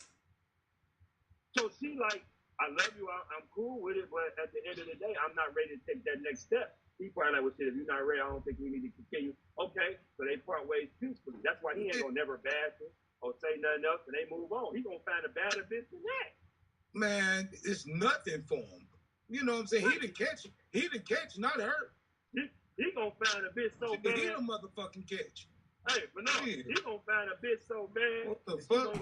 And then look, in the next year or so, or sooner, you gonna hear her dating a basketball nigga. Or whatever her preference is. Ain't nobody fucking that bitch. Man, shit. You know, you say, oh, when she was 10, but when she was 10, Steve Harvey was doing the original Kings of Comedy. Shit, that was 22 years ago. The original Kings of Comedy with Steve Harvey. She was 3. So no, I said when she was 10, what's her name wasn't rich. She was Michael B. Jordan. She was. Oh yeah. No, I heard. Yeah. I was just going back even further. It's like she was 3. To the money. But what I'm saying is, I know for a fact, like a lot of times, bro, us as men, we kind of got it fucked up because a nigga men is men and women is women. But at the end of the day, bro, man, bitches don't give a fuck just like niggas. And a bitch can get a nigga before a nigga can get a bitch. Yeah, that's why them bitches single. That's why they single. They're all that's why they single. A lot of these hoes are single because they had bad role models. Oh, they single because they think like that because they don't give a fuck. No, they just had bad role models. They didn't have the right. They had bad role models. You know what I'm saying? About all these bitches single, all of them. We have the benefit of seeing Lori Harvey. They gonna die along with they on the big scale. Seeing her relationships play out, all the niggas that she dated, all the niggas she's been with. Like most of the times, when you meet a female, right, you don't know her history. You know what I mean? Like we're able to see Lori Harvey's history. You know, so that bitch can lie to you and say, oh well, I only had 3 relationships in my life and fucked 3 guys my entire life. Right. You can believe it if you want. My question for y'all is that's what you was saying, so also already. My question for y'all is after with Lori Harvey's history and her business being out there like that and everybody knowing how many niggas she done been with, do you think it'll be hard for her when she's finally ready to settle down? It's definitely gonna be hard. Because the day is gonna come where every woman eventually wants to have kids, right, and settle down. I don't believe it's gonna be hard on her. It's gonna be hard on her, Sauce, because you got to remember this though. When she get 35 years old, right? Yeah. She's gonna be an older woman. There's 18-year-old women, 21-year-old women. She's gonna hit the wall at that time. She's gonna hit the wall, and there's gonna be better prospects for men with money. They're not gonna pick Lori Harvey then. They're gonna look at her background. They're gonna look at the tabloids. They're gonna look at her age. Well, she might have a kid by the end. Whatever the case is, her stock is not gonna be what it is now. But with that being said, I want to read some more chats. Hold on. Hold that thought, Sauce. I'm gonna let you continue. But she gonna but this. Hold on 1 second. Let me read the chats real quick. Hey, I got Guaki checking in. GAWKEEE. He says Lori got commitment issues. He says Guaki says she's still trying to get through every dude in Hollywood before she get married. He also says 25 is a good age to get married, in my opinion. And he also says, I don't know what Michael B. Jordan expected trying to marry Lori, shaking my head. So at the end of the day, Sauce, man, I think that she's really hurting herself than helping herself, man. I think that she's with the modern clan. She's not, with the traditional clan, and she feels like she want to live her life through her 20s and her 30s and catch a man at the end, which is not very likely. So go ahead, Sauce. Right. The average female want to live their life through their 20s, bro. Yeah. Only reason a lot of them don't let their life in their 20s because they get pregnant as a kid. Well, and they gotta be a mom. But so let me hold on. Now I'm gonna let you finish, but let me say this, Sauce. A lot of black women, because white women be married straight out of college. White women be because they married. They married listen. Every other ethnicity besides black people get married young. Yeah, because they grew up. This, like I said earlier, it's about how they was raised. That's true. When you grow up in a 2-parent household and you see this is the structure, and the structure was good to you, you want that. If you grew up in a structure with a parent and a mother and a father, but your household was dysfunctional, you don't want to get married. Right. It's like growing up getting raised fucked up. Some women don't want to have kids because they grew up fucked up. They don't want to have kids. I mean, I ain't about to have no kids. I see how motherfuckers, or they see their friend go through the struggle. So they never experienced being a parent, but they see people go through certain people don't want to do shit because they see other people go through it and it look hard, bro. Or they see people go through certain shit, so they don't want to do it. Young Red. When you go through something like that, Sauce, I feel like as an individual, you can change. That's right. You don't have to what your parents went through, bro. You can change it to your own narrative. You get it. If you know that was wrong, dysfunctional, you try to change it. That don't mean stop yourself from fucking with a nigga. That means get a nigga and you change the scenario. Scenarios don't have to stay the same. But I'm gonna give you a prime. But that's true. But I'm gonna give you a prime. But I'm gonna give you a prime example. He grew up in a fucking dope house. His parents sold dope, used drug all his life, and shit. This nigga successful as hell right now. He didn't say, "Oh, I ain't gonna be shit," or he let that narrative change who the fuck he is. As an individual, he did something different. Yeah, because you get what I'm saying. Yeah, but that's what I say. It's all about the person. What a person go, the trauma that's set in. Because a lot of people grow up around drugs and don't want to sell drugs because what happened in their life because of the drugs. You know what I'm saying? A lot of niggas drugs and went to school. This nigga. No, that's what I'm saying. Because he looked at what was find him. You understand? Yeah, of course. Of course. Well, she not, because that's what you think she doing. She not letting her past relationships define who she is. She moving on from him and doing what she do. Because she done broke up with this nigga and showed that she can't have a commitment for a nigga. That's going to change a lot of shit for that bitch. She was in a committed, but it's the difference when you say marriage, bro. That's a life thing. That don't mean I'm going to marry you and then 10 years later we going to break up. That's forever. It's a difference. Yeah, when you sucking on his dick and telling him you love him. You gotta think though. Feel me? Nah, but this is the thing. How many bitches you think? No, why would he ask her? Like why would he ask her to marry him? You get what I'm saying? If the bitch didn't put that in his head, you feel me that he had a possibility on marrying her, bro? Yeah. The emotions was there. Because the bitch telling him, "Oh, I love you.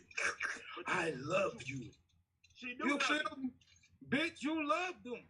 Now you want to marry him? Listen, I loved every bitch I was with. Bitch. I loved every bitch that I used to was in a relationship with. That don't mean I wanted to marry all of them.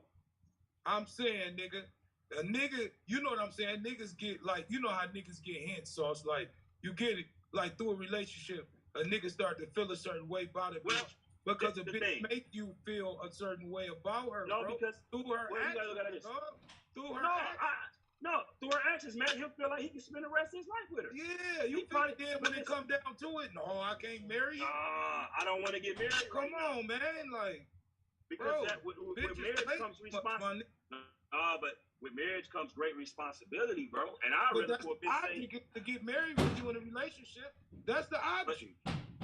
That's to see if we both compatible to spend the rest of our life. No, but the object is once you see you compatible, the object they thought they was compatible because they were together for a while. Once you see that, the object is to get married. That's how real life. Not this black shit what we do. Not this nigga shit. I'm talking about the object is to get married one day. Well, actually, marriage wasn't designed to marry the motherfucker you love. Shit. The real design for marriage. The real design for marriage wasn't to marry the motherfucker. No, the real design for marriage wasn't to marry the motherfucker that you just love. The marriage was designed to make families prominent and to look for your generational aspect of both sides of the family. What would benefit everybody as a whole? This is why they still do traditional marry motherfuckers off to other tribes of people and families, because it's for the greater of everybody. Because you can grow to love a motherfucker. It's like a business relationship. Right. Yeah, so but yeah, now, so, but now it's in the emotional. Now we just fast forward to this Americanized shit where it's emotional based. Because a nigga will marry a bitch, that he love, but the bitch is not compatible with, bro. So it doesn't work. Yeah. Okay. So let me ask y'all this, man. Cause I love my ex bitch. Yeah. That bitch couldn't quit drinking. She chose the bottle over the relationship. Other than that, if the bitch would have just stopped drinking, I might have been with the bitch. She couldn't stop drinking. Everything good. As soon as you start drinking, you get to talking crazy. You get to talking about past shit. Yeah. So my wife that I'm with now, we started off on the base of, this is the first woman I ever been with. I ain't never went through my phone. And I built a relationship of trust from the day one. I don't go through your phone. You don't go through my phone. It's trust. If I can't trust you, we can't even start it off. That's real. Hey, so that's why it works. Hey, Dig. So I want to say one thing right now. I want to say shout out to Guacky in the comments. He got this bitch lit, man. He making comments. He sending 5 signs. Hey, man, I appreciate the love, my baby. Hey, 2 tons. Yeah, we appreciate it. Yeah, we appreciate it. Hey, 2 tons. So what you think about this topic, man? Can you refresh me with the topic again? Well, we had got off in a many different things. We was kind of talking about the Michael B. Jordan and Lori Harvey to begin with. Then we got off in a lot of different legs. But what do you think about that situation? He's 35, she's 25. He wanted to get married. She didn't want to get married.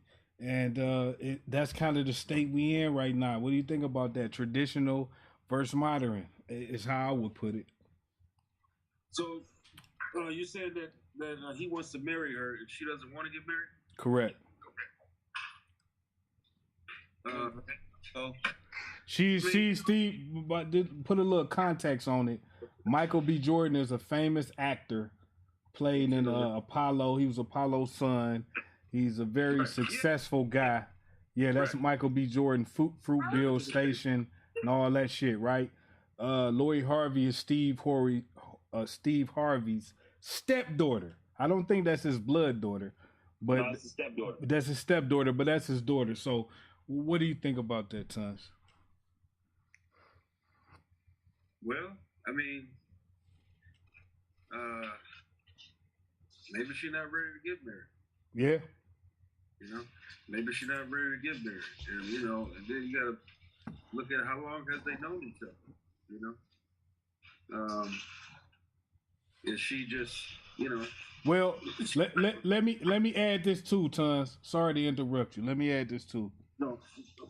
Lori Harvey has been in multiple relationships. She was in relationships with Diddy, suspectedly her Diddy's son. She was in relationships with Future. Future said he even had a famous line in a song where he said, "Tell Steve Harvey I don't want her." She's been all through the industry, all through the tabloids. So we were looking at it like, damn, she got her a good guy. Maybe she can settle down and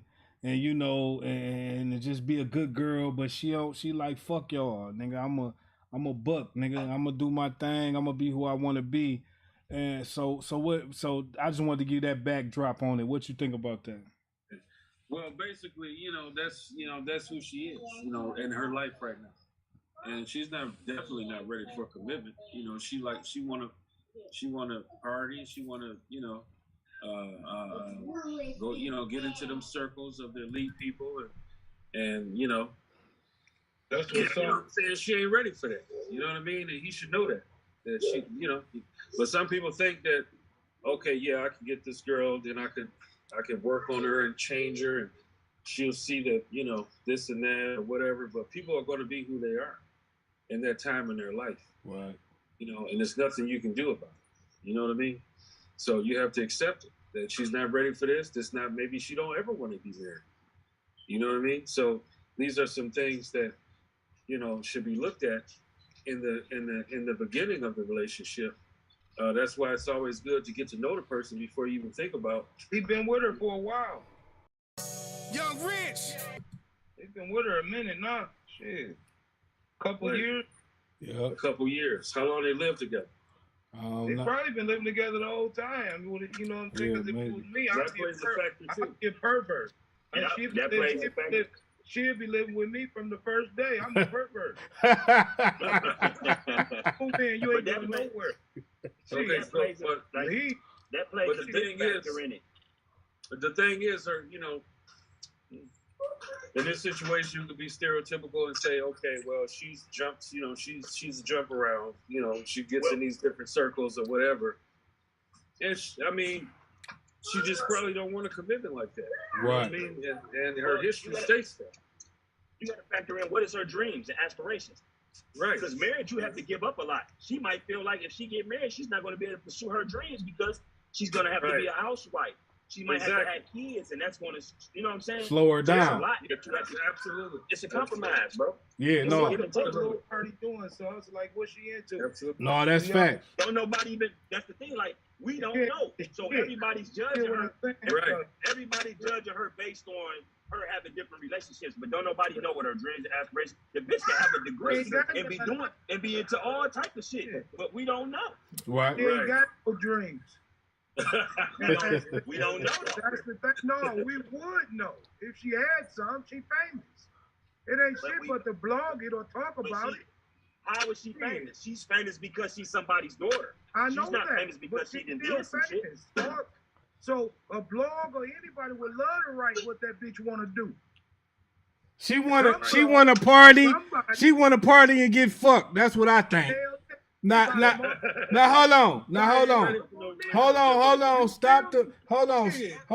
Everybody hold their thoughts. Stop the motherfucking show. Hey, listen, we live on the motherfucking Shank Show where we get paper and stay low. Hey, I want to introduce my baby, Queen QD, to the motherfucking Shank Show. What's happening, my baby? Hey, what up, my baby? How you doing, man? Man, we feeling good, Q. Yeah. Q in the motherfucking building. Hey, Q. What up? Hey. What up, baby? Hey, we've been talking about a couple different topics tonight, Q. The first thing that we touched on was fight the case or own the charge. We had a scenario where somebody come pick you up. You got a pistol on you. You get in the car with that person. Y'all get pulled over. The guns gets found. Both of y'all get pulled out the car. The gun gets found. And what do? Do both of y'all remain silent, fight the case that can't charge both of y'all, or do the person that the guns is own up to the gun? What you think about that, Q? Shit. It's like this. I'm gonna run it by. It depends. We got some money. You feel me? It depends. It depends. Like if my man, if let's say it's my gun, my man got a case, or let's say I'm some type of superstar, right? Right. You know what I mean? And my man can take the case for me. Take the case for me. You feel me? Or let's say we both just neutral, right? And we, you know what I'm saying? I got some money. We can fight the case. Hey, be quiet. I'm gonna fight the case. But say my man fucked up, got that 3 strikes or something, right? I'm gonna take the case. Yeah, that's what Sauce was saying, and that's the scenario I gave. That the person that got in the car with the gun, in this scenario, maybe he didn't have a record, or maybe did, or vice versa. But the other person did have a record or didn't, vice versa. But we was just saying that one person had a record, one person didn't. Should the person that has the record take that charge, or should he let the person without the record take the charge? Because maybe he's going to get the lesser sentence. Maybe he'll get probation out the deal, worst case scenario, or to get dropped.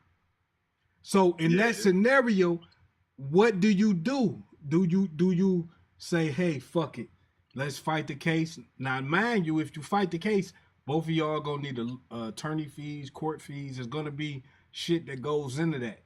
But should that person that gun is say, hey man, this is my gun, man. Whatever the circumstance, it ain't his. I'm gonna do my time and move on with it. Like, what you think about that, man? But it's kind of situational. It's like it all depends. It's got to be more to it. Like if my man got a case, it depends. We got money, you know what I'm saying? Right. Like we got money, let's go and fight. Because I've been in a situation like that where we nobody said nothing. You feel me? And we didn't even have to go to court. They threw the case out. Said, right. You know what I mean? That's the good thing about that scenario. Nobody talks, everybody walks. That's right, Tim. Right. So it's all kind of situational. It all depends, bro. You know what I mean? Okay. So that's fair. For sure, you shouldn't open your mouth. Nobody should say shit. Just get the lawyer. That's fair. And then we figure that shit out later. That's fair. I appreciate that perspective. That's fair, Q. The second question I wanted to ask you is Michael B. Jordan and Lori Harvey. Recently, Michael B. Jordan is a famous actor. Played in Apollo, Rocky, whatever the movie was. He played Apollo's son. He played in, I think, Fruitville Station. A few different movies, but he's a mainstream movie actor. Black Panther, all that, right? And then you got Lori Harvey, which is Steve Harvey's stepdaughter, but daughter. And she's 25, he's 35.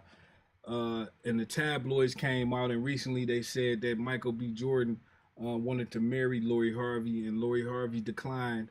What do you think about this? Do you think that my personal opinion is this is another example of traditional against modern, traditional relationship against modern. What do you think about that, Q? Hold on. What? Say that again, man. So Lori Harvey, which is Steve Harvey's daughter, which she's been in relationships with Puff Daddy's son, Future, a lot of different industry guys. She's recently been with Michael B. Jordan, who's a famous actor. He wanted to marry her. She declined. And what do you think about that? About her declining to marry?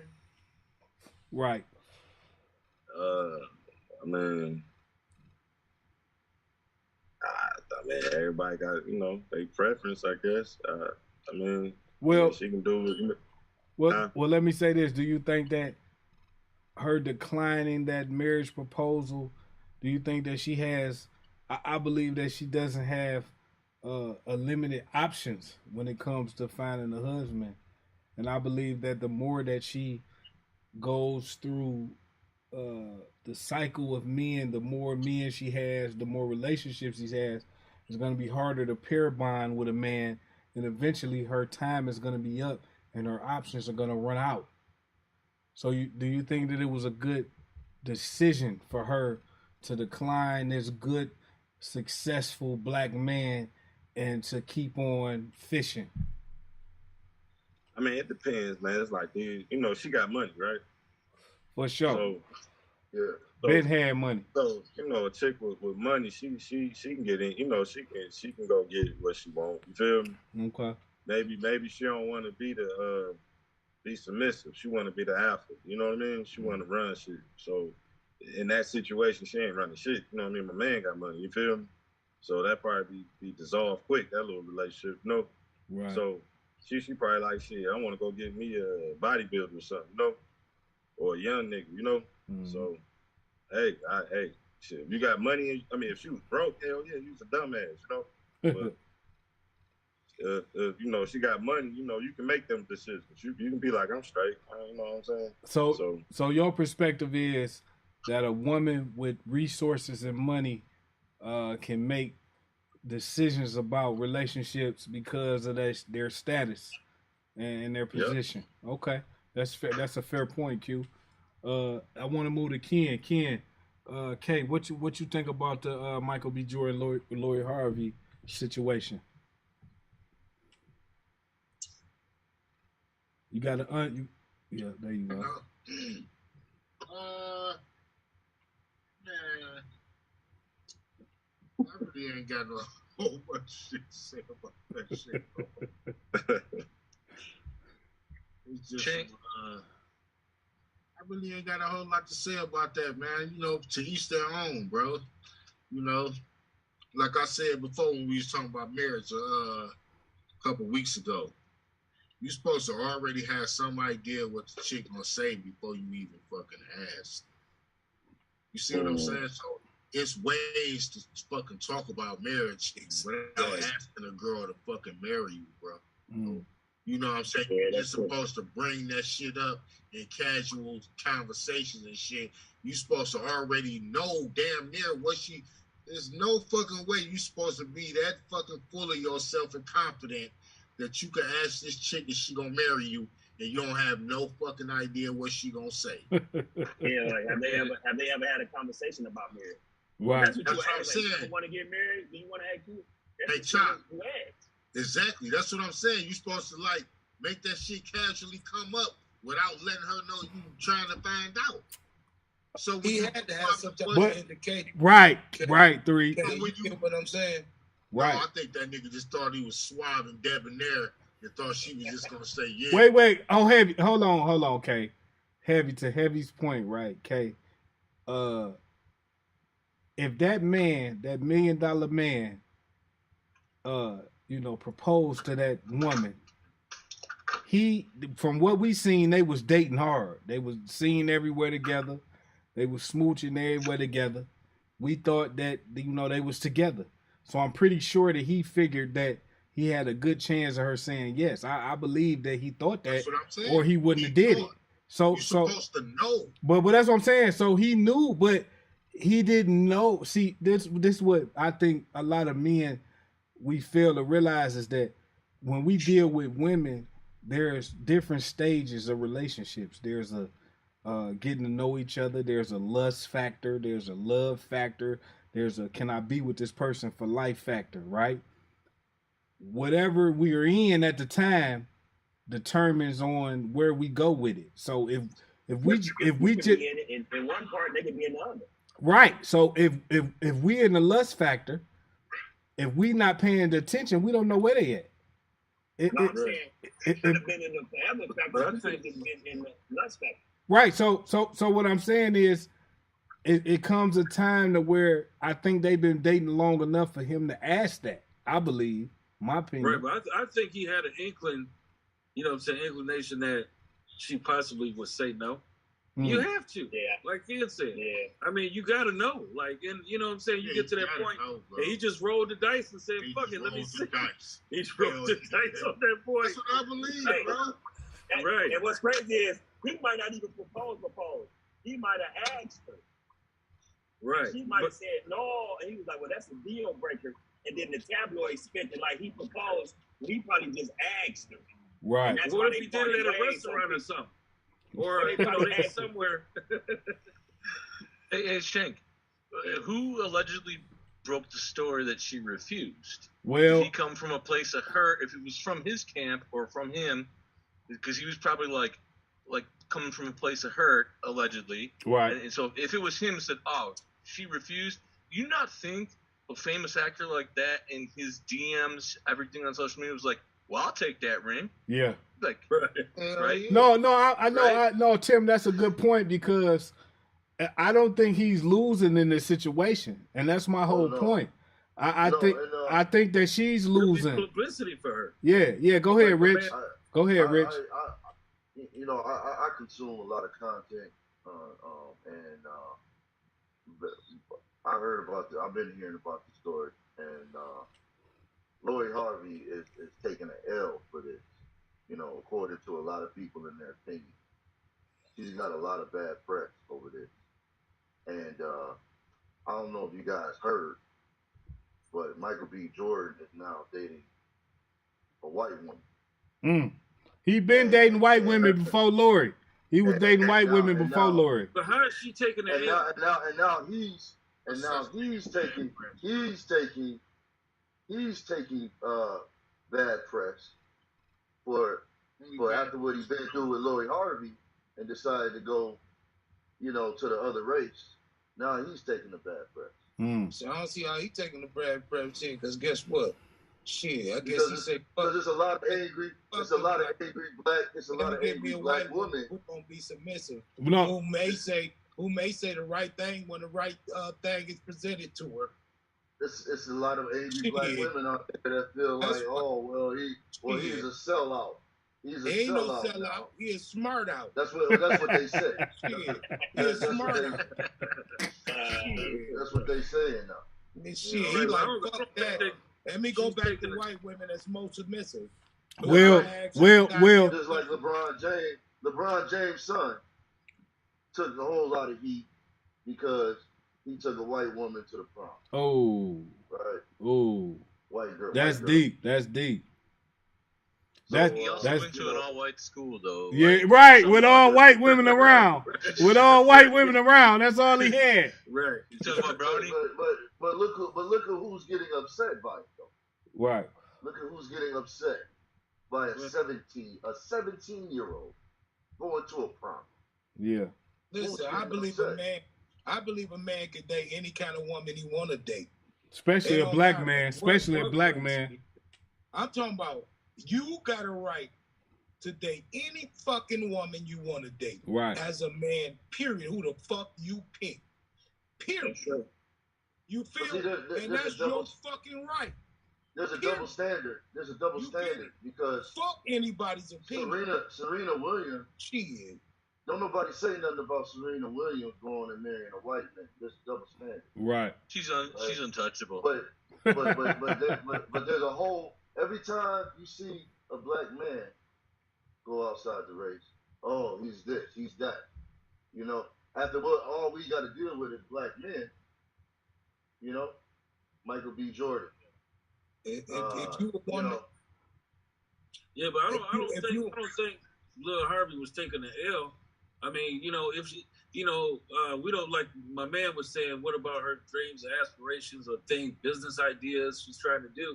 This is hella publicity for her. It is. Who the hell was thinking about his Steve Harvey's daughter before, you know, this came out? No, hold on. Always something with her. Hold on. What tons? Let me retort to that. Go ahead. Let me retort to that. Go ahead, Rich. What I mean by taking the L is, you know, there's a lot of bad press. Right. Bad press. Yeah. But sometimes people put themselves strategically in the situations to get bad press for more publicity. Basically coming out, you know, for their books or this album that might be coming soon, or no, you know she took an L because he's a he's a good candidate. Good candidate. Facts. He's considered. It's why. He's considered a high value man. I'll tell you why Hey, listen. Because he was a good candidate to be a husband. Hey, you feel me? Big. So in the future, what chance you got, bro? Heavy. After that. Heavy. To your point. You let a good candidate go, just like that. To your point. That's why you took a L. To your point, Heavy. Lori Harvey took a L because there are not unlimited successful black men. There's only a 1% of black men that's a Michael B. Jordan. 1%. Exactly. And you're not gonna keep finding niggas like that. It's impossible. It's impossible. That be around the 1% artist. I understand that, but my point is this. My point is this, Sauce. She's gonna end up settling for a nigga who gonna do shit that she don't want to be done to her. She's gonna end up settling for a cheating nigga, a nigga that's gonna cheat on her out loud, a nigga's gonna do whatever to her because she had a good, wholesome man and Michael B. Jordan, and she chose to pass him up for whatever reason. Exactly. He seems like the nigga. Don't even know this nigga. But I know that. But I'm just saying from what I see, from my subjective. Hold on, my subjective opinion. Hold on. About him that we don't. But this is my thing. My subjective opinion about Michael B. Jordan is that he's in the 1% of men. He's successful. He seems to be a good guy. Even if he's not a good guy, he's probably a better option than what she's gonna end up with if she continues down this route. That's right. Are we underestimating the fact of Steve Harvey's influence? Because he has 7 total children, including the stepdaughter Lori Harvey. He got married in 1981. Right. That was 41 years ago approximately. He's 65. That means he got married at 24. And are we underestimating? And then he got divorced in 94. Married in 96. Divorced in 25, and then has been married since 07. We're not. Are we under? Because he's got the other 6 kids with. I haven't looked all that up. Right. We're not underestimating that. If she's like, when Steve Harvey, who's 65 now, is like, yeah, you don't want to get married then. So we're underestimating the fact that you might be like, you don't want to do that. Yeah, that's what you said. You're not ready. But I think this though. I think this to Tim's point. Hold on, Rich. To Tim's point, and I appreciate those statistics and those facts, Tim. But to Tim's point, Steve Harvey has been a successful man, and I believe that Tori Harvey has decided to go the route of the modern woman. I believe that she's seen the traditional, but I believe she's picked to go the route of the modern woman. I believe that that's a choice. Yeah. Whether they want to be a modern woman or they want to be a traditional woman, whether they want to be a kept, stay-at-home mom, or they want to be a party guru, a businesswoman, strong, independent. It's a choice. And I believe she chose that modern point. Go ahead, Rich. And look, because she doesn't have the excuse to say that she came from a broken home. Right. And she had the marriage that she witnessed growing up her entire life. She come from a home of a marriage, so she doesn't have that excuse that a lot of modern women have to say, oh well, I don't know what a real marriage looks like because my mom was always in and out and my dad was never around, but what Hugh made a point earlier, my cousin Q, and he said she'll probably end up with a beta male, right? Because she has so much money, right, that a nigga will probably marry her, right? Yeah. But she gonna be the one that's gonna be the alpha. Young Rich, right? How much money do she have? But that don't make. I heard it said that she had. That don't make you an alpha because you the breadwinner. I'm not saying that it does, but there's a lot of women who don't. There's a lot of women who don't respect men. And it's a lot of dumb niggas that go for because they don't. Right. They don't. And there's a lot of women that don't respect the man because they're not. What you make, they're bitch. not You bringing. They're not bringing. You still a they're woman. not bringing things to the table. But there's a lot of niggas. There's a lot of niggas out there that will marry this woman simply because she has the money. Okay, well, shit. Go ahead and wear them pants. You got all that money in the bank, shit. I'm set for life. There's a lot of niggas that's a sucker. You a beta. I don't give a fuck. He's a sucker. That's what I just said. Beta. It's beta niggas. He's a fucking beta sucker. Niggas that'll do that. You know what I'm saying? Oh, go ahead. You win all the money. Make all the shots. You a hoe. You need to be dead. If you was in the jungle, bitch, the lion would kill you, bitch. And that's probably the only. You would have been one of the cubs. You would have been one of the cubs that got killed, nigga, right off the rip. Nigga that'll fuck with her. Because you was born weak, weak ass nigga. You feel me? Like, get the fuck out of boy, please. Who born for that? Oh shit. She ain't never gonna have the opportunity to be with a top 10%. Oh man. Shit! Hey, listen. You know what I mean? Go ahead, Tom. She's worth $43 million, and Michael B. Jordan is worth $25 million. Damn! I didn't know that. I didn't know that. Steve Harvey worth $280 million. Damn! Hold on. She got more That's what they're saying. She got more money than dog. Say that again. Yeah. Steve Harvey got like 10 times more money than both of them. George. So he's just like, Don't get married. But wait a minute. Hold on. Lori Harvey has more money than Michael B. Jordan. That's a fact, right? That's what they say. I heard she was somewhere up in the 40 million.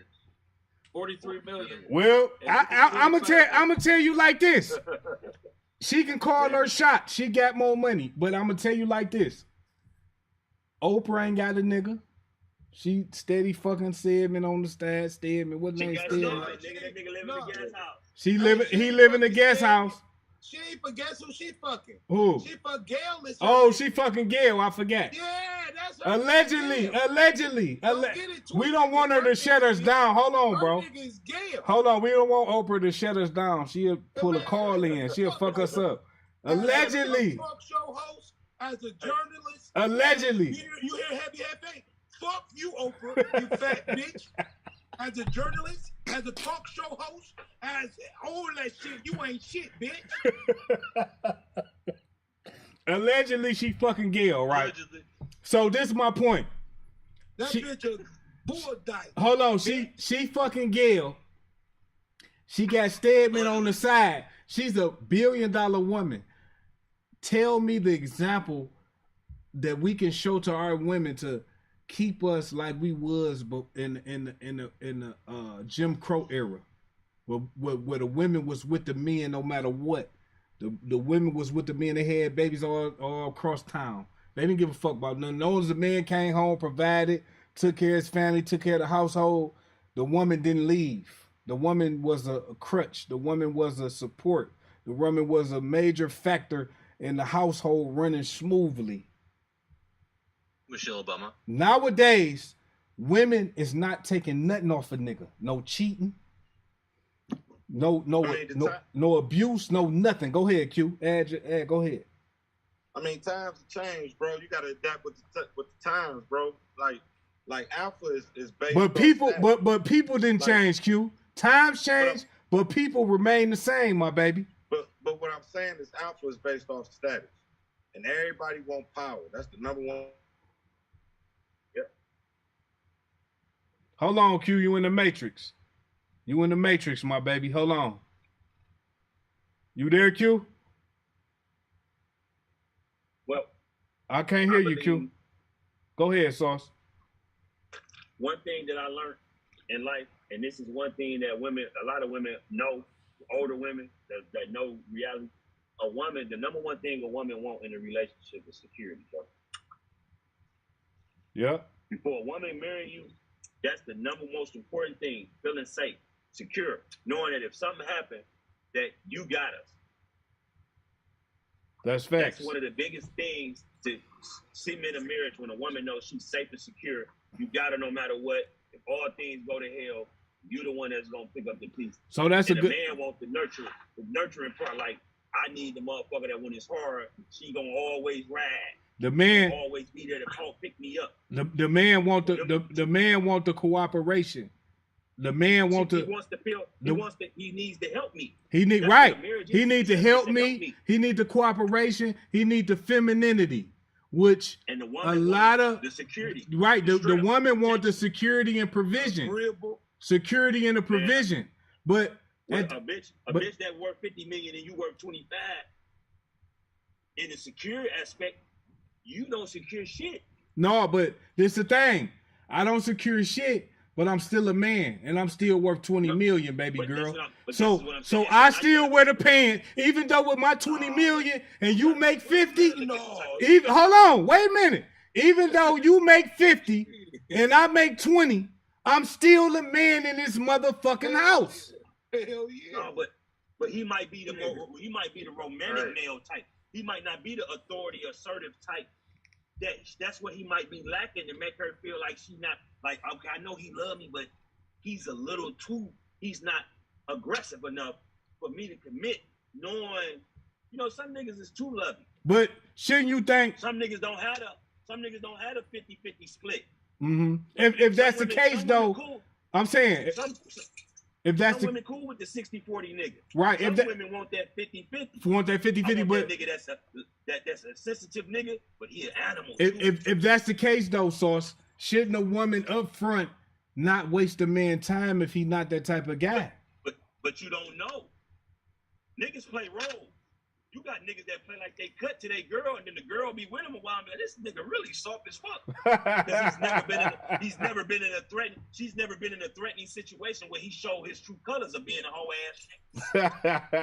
Right. He been pump faking her all this time, but she ain't been in a situation at the gas station where a nigga said something slick to her, and her man didn't jump in that nigga. Be like, bro, what you talking about, bro? He might have been like, come on, let's get in the car. And she like, hold on, you just let this nigga disrespect me like that? Q, you back in this bitch? Yeah, my bad, bro. My phone was acting janky. Okay, so I want you to continue what you were saying, man. Hey, before y'all start, bro, let me just. I gotta go. I gotta get off. I gotta slide up in the house. Everybody. Okay, hey, man, listen, bro. I enjoy this shit, bro. I'm back in this bitch. Just send me the link, bro. I love y'all, man. Keep this shit up, Shank, nigga. You doing a great job, bro. Appreciate you. Man, this shit right here, bro. This bitch gonna do what it's supposed to do, bro. I'm telling you, bro. Hey, Sauce, before you go, man. Before you go, I want to say I appreciate you, Sauce Guy 80s. You know, much love to you, the Eastside family. You know, it's a long live take blood for life, my baby. Cause he the one, always. He the one bring us together. And you know, I wanna give a shout out to Metamorphosis Management, Miss 12.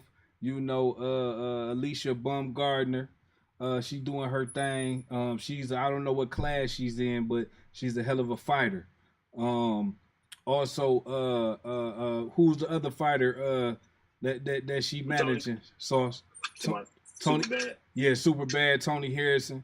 Straight out the motherfucking D, nigga. You know what the fuck it is, nigga. We rough and tough. Fight Micheal. Yeah, let's go. Let's fight him. I'm ready to get back. I want Charlo again, nigga. I want Charlo again. Knock his bitch ass out.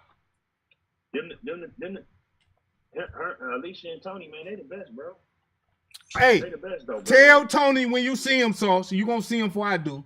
Tell him I want him to knock Charlo bitch ass out. Fuck Charlo. Both of them hoe ass niggas. You hear me? He beat up on him. He beat up on him the first time. Second time he had a little trouble with the nigga, man. He had a little trouble with him. But I'm still with my baby, man. I fuck with Harrison, man. He's a solid nigga. We want him on the Shank Show. Yeah, we want hey, Sauce Guy, we want him on the Shank Show. Hey man, tell Miss I'm gonna call in the morning and let him know. Let him know, Miss 12, if I can get her, if she'll bless the panel, man. I want her on here. Tony, if we can get him, whatever we gotta do to make it happen, let me know, whatever it is. We'll make it happen, baby. Okay. You know it ain't no shortage, right?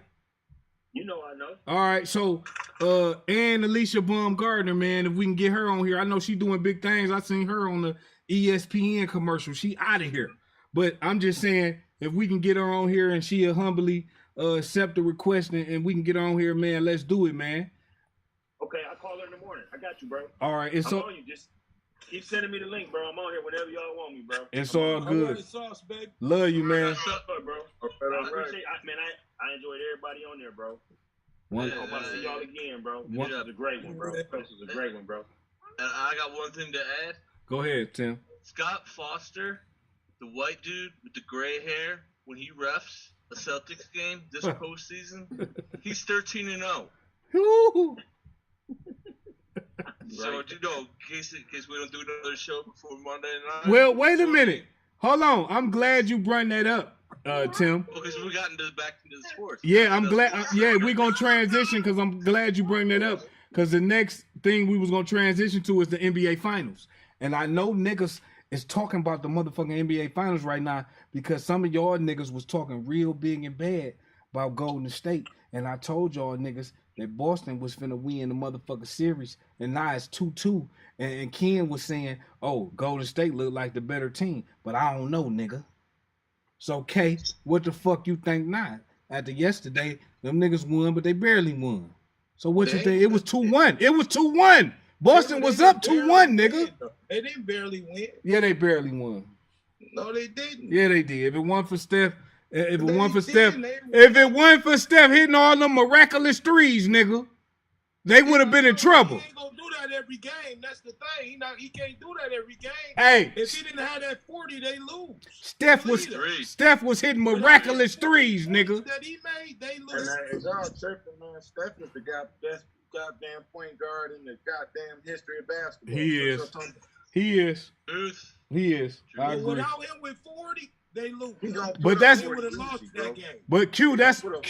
That's my point. Is that without Steph hitting all those miraculous threes, getting fouled, jumping to the ground, shooting that bitch from everywhere, they would have been out of here, man. Because Boston is not playing with them niggas. Taking Draymond out. That's what's the move. The reason they won is when the coach took Draymond out. That's why they won, bro. Draymond, they enforcer. They need Draymond, though. They need Draymond. I mean, they do, but I'm saying that changed up the whole game, bro. When they took Draymond out and put Dog in. I forget his name. Dang. I know the nigga you talking about. Who they put in for him?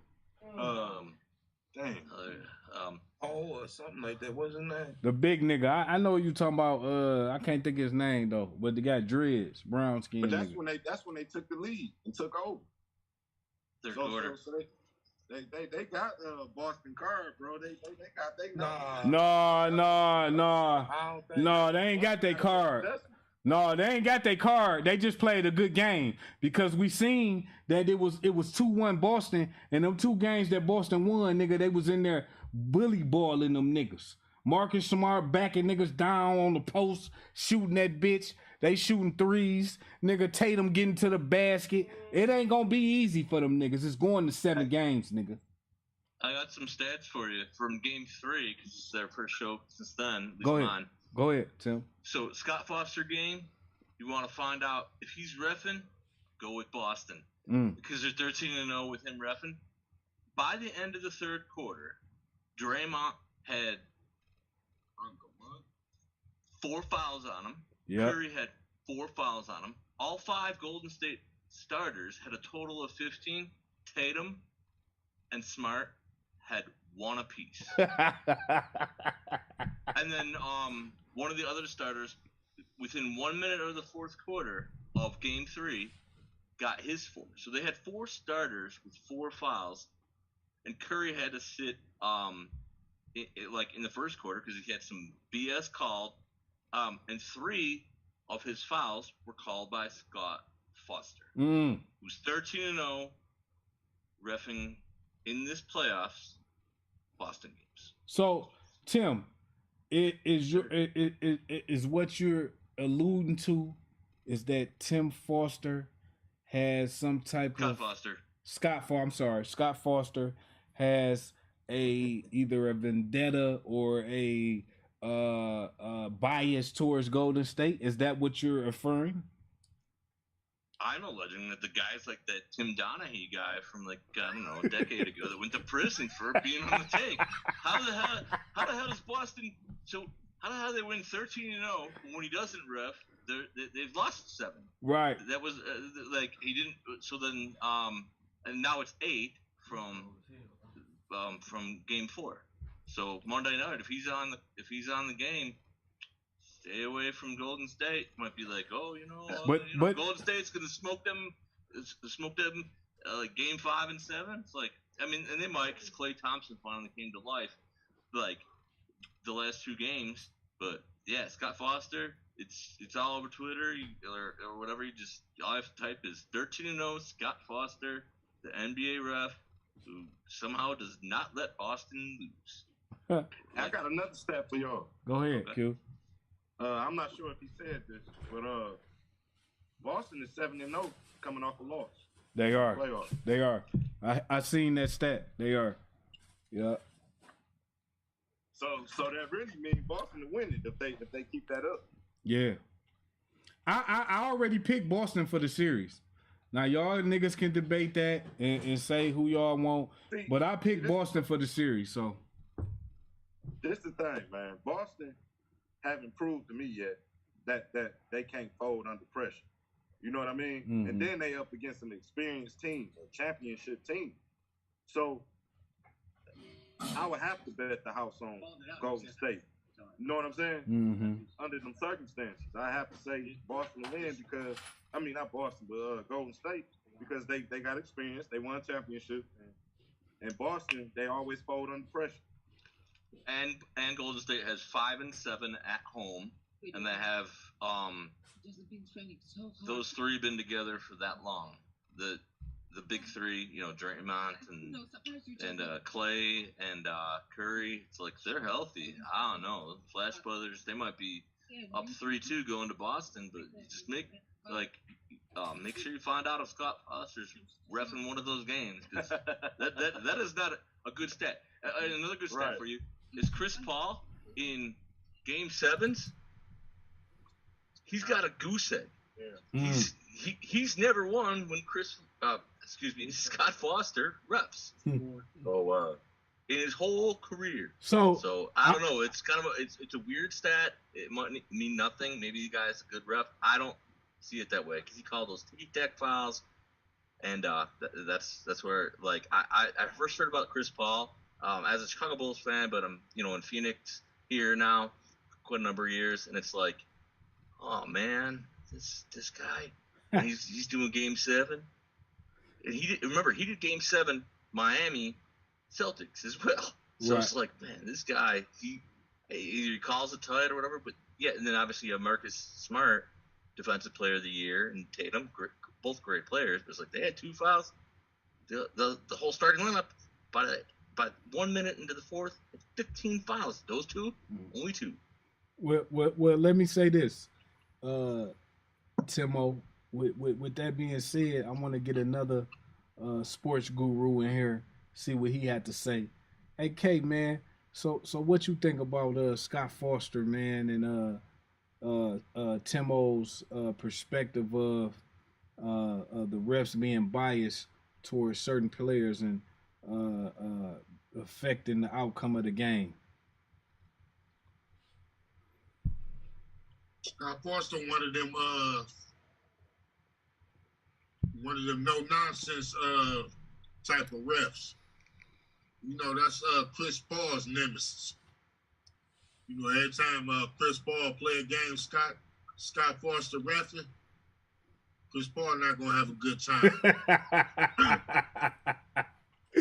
Always been with Chris Paul, and Chris Paul, you know, he the president of the Player Association and shit. Right. He be crying and shit about the nigga and all, but there ain't shit you can do about it. Right. And like he out there making I guess you could call it unfair calls. I guess, you know, he just, I don't know. But I don't think Timo trying to say he got anything against against Golden State, but I think he's saying he got a favoritism toward Boston. So I don't know though. Shit, I ain't really paid attention to Scott Foster's track record with Boston, but I know he got a bad one with Chris Paul though. Okay, I know about that one. Okay, that's fair. Go ahead, Tim.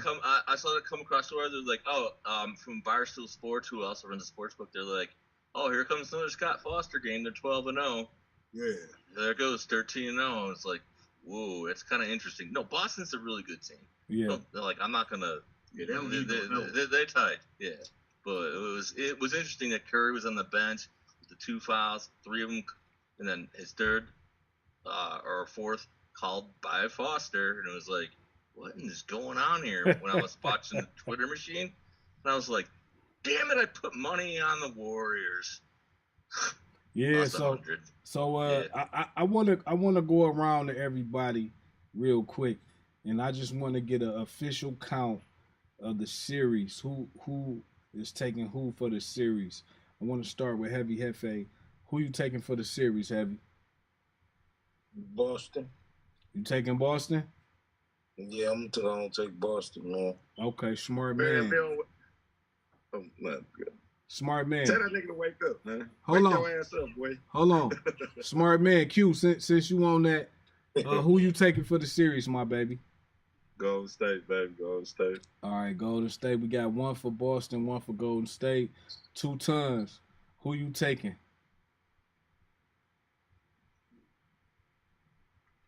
That's a good question. I haven't really been keeping up with it. Well, listen, it's 2-2 right now. You got plenty firepower on both sides. Them niggas playing, both of them playing good. To me, it's a toss up, but I already picked Boston. So you got the Splash Brothers on the Gold State side. You got Klay Thompson, Steph Curry. On the Boston side, you got Tatum, and you got what's the other nigga name? Brown. Is his name Brown? The other guy, I think his name Brown. And then you got Marcus Smart. So you got Harford. It's firepower on both sides. So just make an assertive pick, man. What you think, Tons? Boston. Okay, Tons going. So we got 2 for Boston, 1 for Golden State. K, who you taking? Probably Golden State. I never ride with Boston. Okay, so, okay. Because you don't like Larry Bird. He a Larry Bird hater. He don't fuck with Bird. So that's 2 for Boston, 2 for Golden State. Richie Rich, who you picking, man? Well, I already got a bet going on at the job, so I bet 20 on Boston, so I'm just gonna stick with them. Okay, that's 3 for Boston, 2 for Golden State. Timo, who you picking, man? Look at the previous show I was on. Golden State in 7. Wow. And that's what I say. Golden State 7. So, game 5 to Golden State. Game 6 probably Boston. Game 7 Golden State. One caveat is Curry's ankle. If Curry can't go, all bets are off. Then it'd be because it double teaming him he was able to play. Obviously, pour in 43, but he already proved the ankle ain't no issue. Yeah, that's my pick still, and it was before when it was 1-1, then it was 2-1, then it's 2-2. Yeah, still on Golden State because they have 5 and 7 at home. Like I think that matters, especially the distance they travel. I mean, obviously private jets, all that stuff, but 6 hours, like the place be rocking. Okay, so that's 3-3, and with my pick, that make it 4-3 Boston. So on the Shank Show, Boston won, but we gonna see what happens. It's a lot of more games to play, so we gonna see what happens. I'm not gonna hold everybody all night, man. I want to first and foremost appreciate everybody for coming to the Shank Show tonight. Heavy Hefe 3, the host, is in the motherfucking building. We got K Son the 7th in the motherfucking building. We had Reggie Reg Davis in the building where he gave us an eloquent description of his upbringing, his time in radio, and his time in politics. So that was very loved, very appreciated from Reggie Reg Davis, which is a Michigan State representative candidate right now running for office. And I need all of my followers and everybody listening to go and vote for Reggie Reg Davis when that time comes. But in the meantime, let's support him. Let's go to the fundraisers and put a real one in office. I want to give a special shout out to Dynamic Range Studios, best engineer in the motherfucking game, K Son the 7. You know what the fuck it is. If you need your shit sounding like industry status, then you need to get with K at Dynamic Range Studios, and he gonna put you together. I want to move on to Tons that's in the motherfucking building. Big bro, what's happening? What's up? Yeah, we got Q in the motherfucking building. What's up, QD? What up, baby? Yeah, then we got Rich, Sick Rick in the motherfucking building, aka David Letterman. What's good, my baby? What's good? Then we got Timo in the motherfucking building, aka Timo Supreme, all the way from AZ, checking in with the family, man. We appreciate you for coming on the show, Tim. Appreciate you, Tim. Hey, number love. Listen, eventually I'm gonna get this thing on a where we can look. We doing it this day right now. You know, we just kind of doing it as we go. But I appreciate everybody for taking their time out and fucking with me. We trying to make this thing real big. We had a special guest today from Chicago. CC Red Love was in the motherfucking building. Her Instagram is in the chat. So if you want to connect with her, go there. She's had all type of shit going. Teeth whitening, body sculpting, waxes, ear candling, laser lipo, all type of shit, right? So fuck with her if you in the Chicago area. We appreciate her for coming on and being an entrepreneur and telling us about her business. And shout out to Reggie Reg Davis as well. So, hey, this is the motherfucking Shank Show where we get paper, stay low. Until the next time, we out. Salute, my nigga. Yo, don't forget, though. Hold on. Go ahead. Don't forget to like, subscribe, and make share. Sure y'all and share. Make sure y'all join the chat because the chat is always open. Facts. And don't forget about our brother podcast, Raw Uncut. Hey, Heavy Hefe. I'm glad you said that, Heavy. I'm glad you said that. Because the chat is always open. I appreciate everybody who chatted tonight. Please, people, come back and chat every night. We will respond. We will read your live comments live on the air on all the live platforms. We'll shout out your name. Shout out to Raw and Uncut with Heavy Hefe. Go and like, share, subscribe, comment to that Instagram page, that YouTube platform. Show us some love. And every time we live on the Shank Show, we get paper and we stay low. And we live on Instagram, Facebook, Twitch, and YouTube every single time. So when you comment, those comments are being seen and read on all of those platforms. So I appreciate everybody for tuning in and salute. One love, baby. Salute. One love. One love, baby. Stay low. Yeah, work, nigga. Young Rich, yeah. Lion blood, nigga, yeah. Huh? 75, nigga. No liquor, no drugs in me. Nope. Still a cock it back to your cap and drop 50. Right now, bitch with me on tip, give you $1.50. Can't fuck with me, nothing but these bands and these bucks with me. Money ain't nothing but this strap and this cut with me. The pick that broke the chain, fuck that boy, I'm up $1.50. If you ain't eating, you in the way, you can't sit with me. Clip empty, smoking out the barrel, man, this bitch filthy. I'm cut from a cloth that they don't make no more. Don't tell me you a robber and never took no dope. Tell him if he want it, come and get it, you a cook his hoe. You want the smoke, I'm exactly what you looking for. Book the blow, I shoot it straight to your dough. Kick the dough, how you pussy niggas kiss the flow. You can pay me, I'll show you how to whip some dope. 54 bills on the way, bitch, I'll sell a boat. Surgical with the tool, I'm a fool, but with the scale of goat, nigga. Huh? Yeah. Surgical with that tool, I'm a fool, but with the scale of goat, nigga. Yeah. All that cap shit ain't necessary. Bitch, I get the chicken from January to February. All that tough talking out your lips, I ain't never worried. Put your tough ass in the ground at the cemetery. I come from that, I'll fuck up where your comfort at. Find out where you live, get you hit like a running back. Send some bullets to your chest like a quarterback. I got the 60 bands on me for that quarterback. All that lack you niggas broke, can't even afford the rap. I'm plugged in, I can get them cross the border rap. I'm drugged in. I was born to trap, you was soft in, nigga. You was born a rat. Raised by them hustlers and them shooters. Serving all the shooters and the tutors. Still ran around with the rulers. Smoke a nigga like a hookah. Daddy was a killer and my mama was a hustler. Uncle did a bit, I'm one bad motherfucker. Always taught to fuck a hoe, don't ever trust her. Only solid niggas ride with me. From the west to the east, side and flood the streets. Don't talk to me if you ain't coming with a stack at least. As they say the bag drop, I had to come and see. Booked the flight, nigga headed straight to the Z. With 100 in my carry-on. All blues tell them fuck niggas to carry on. Fucking up their cash, don't know what they be on.